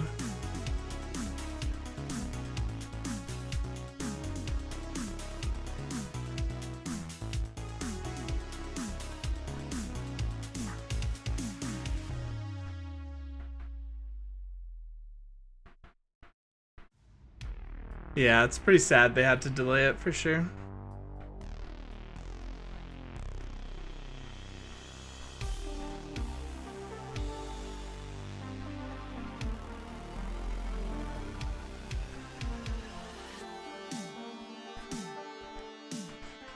Well, this computer's looking freaking sick.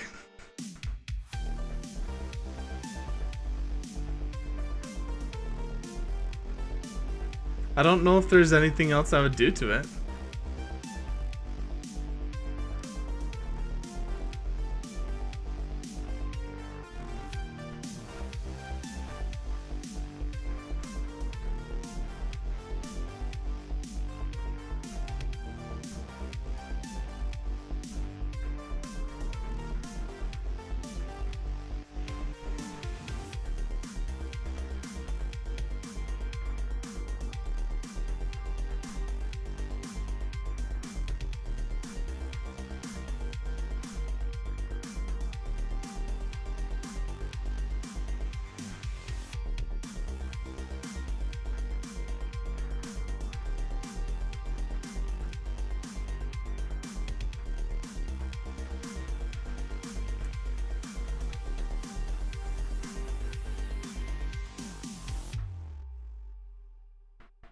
Yeah, I don't know. Hey Griff, what do you think? Do you think this is enough detail for the computer? Because I can add more detail.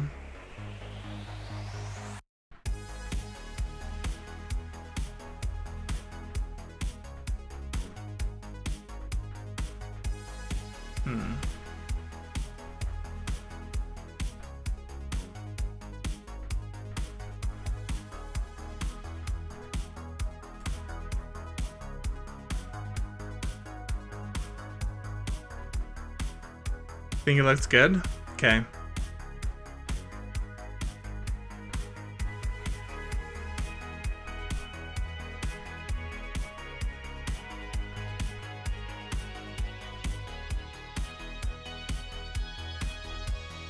Just needs some texture? Yeah. Alright. I wanted the computer and this to be the most detailed because it's the thing closest to the camera, right? Like this stuff back here isn't as detailed, but that's okay because, I don't know, it's further away.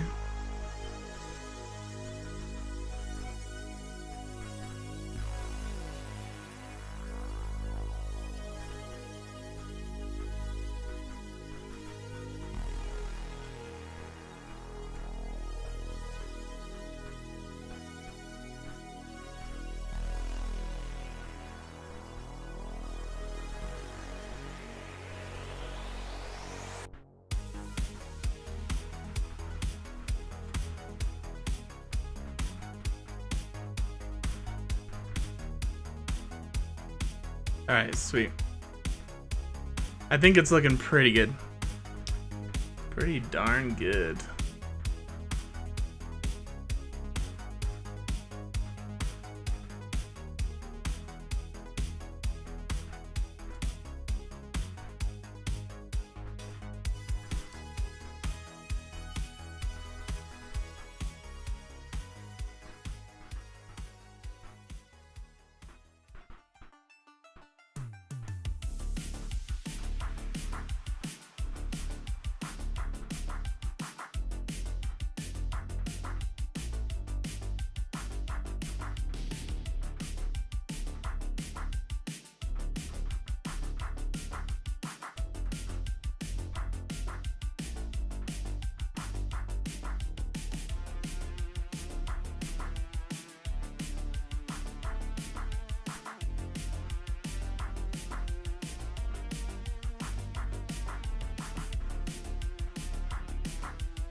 Okay. So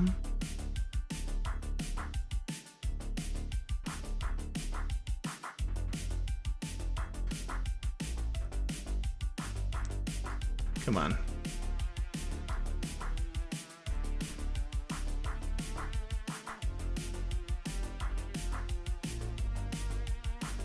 So if we do Shift-Alt-C, create cable from here to here.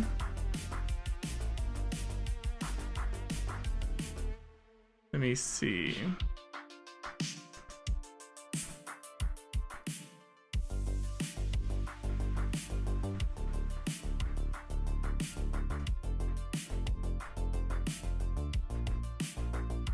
Let's think. Where do we want the cables to go? I like this place. I want a cable to come out of here. What if we just did one from here to like up here? Like this. And then D for tension.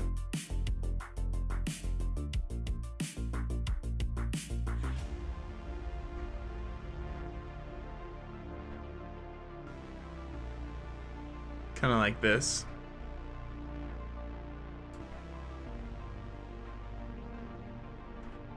Nah, I'm not really in love with this cable right here.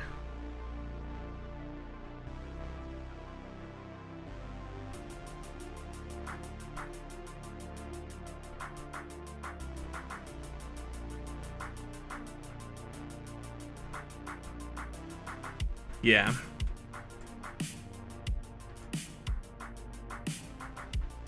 So let's do a cable from here to like down here.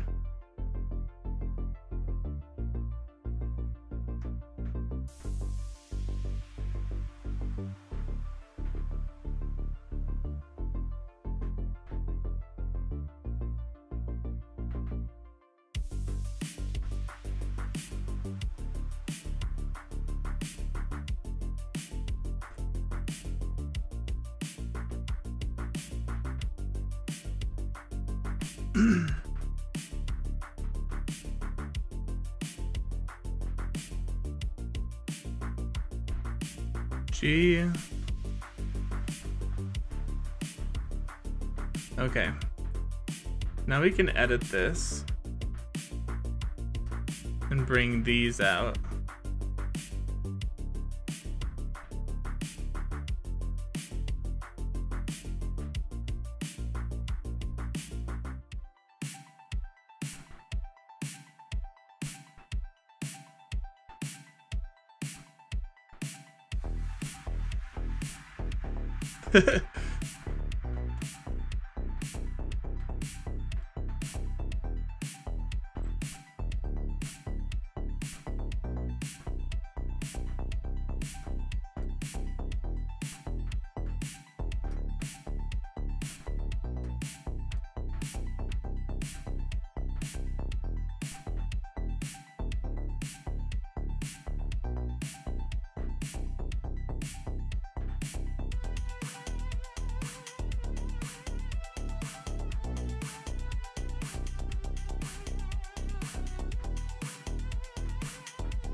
Let's see.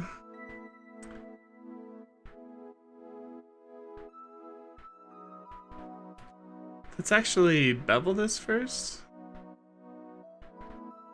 Like this. And then we will bring it in.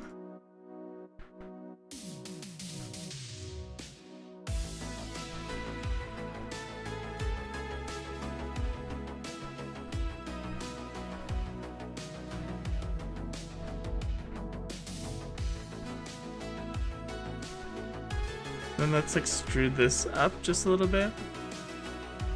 And then we'll bring it in. Then we will extrude it down, down, down. Now we will add in a loop cut.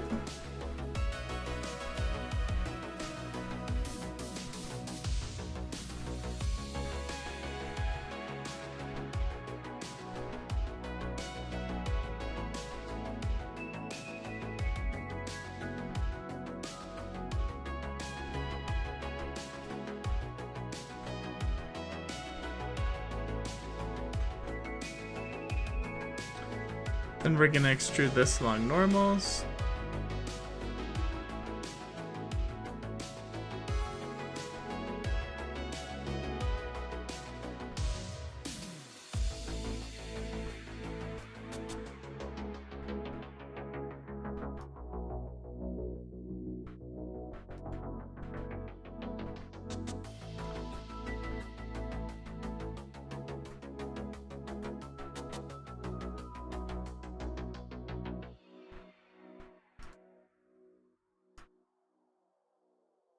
Okay.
Coming along pretty well.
Like, this is where the computer would actually be.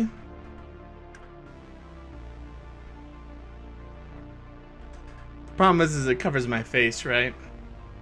So we kind of have to cheat things a little bit. Make it smaller, move it back. So that way it still looks like it's big and in front of me and I'm like looking at it. But really it's small and this far away on the table. I don't know. If I had more experience with this, I would know what's going on to fix this, but as it is right now, it's kind of just confusing. I wonder if it's the table? No, even without the table.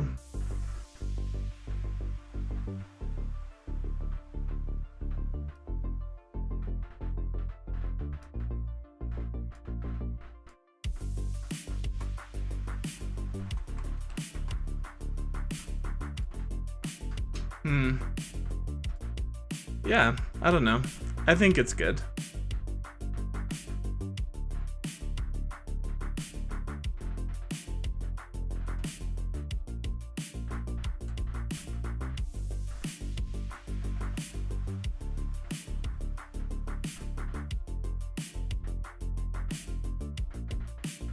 Yeah, I think it's looking good.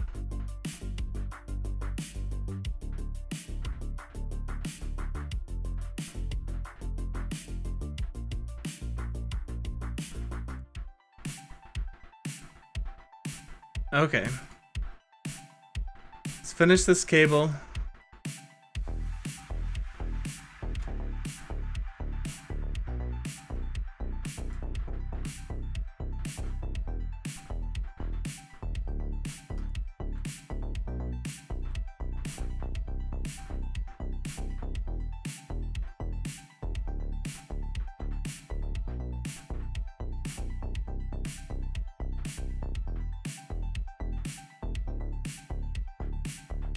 Awesome.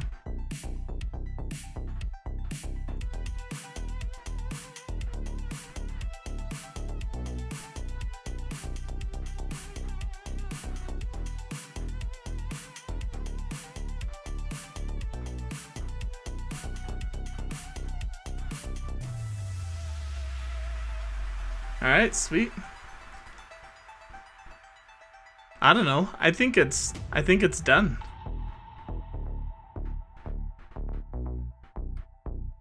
It's a pretty cool looking scene.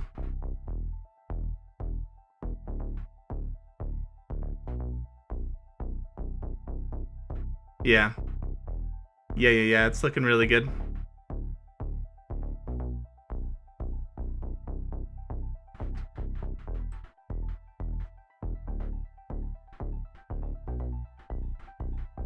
We'll add in some chess pieces around here.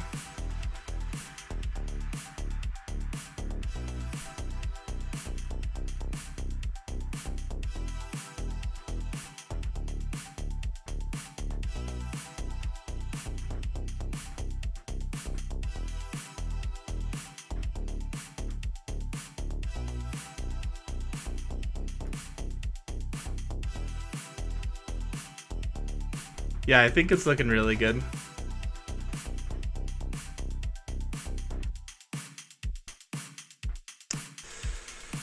All right, then.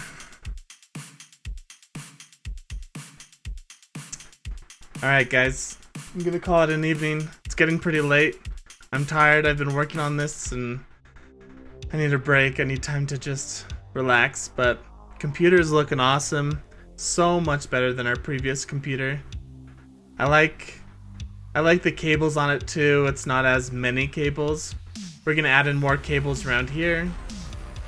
Yeah, I don't know. I'm happy to be streaming for you guys. Thanks for sticking around if you did stick around. And thanks for helping support me as I try to figure out this artistic YouTube channel. Anyway, as always, break a leg.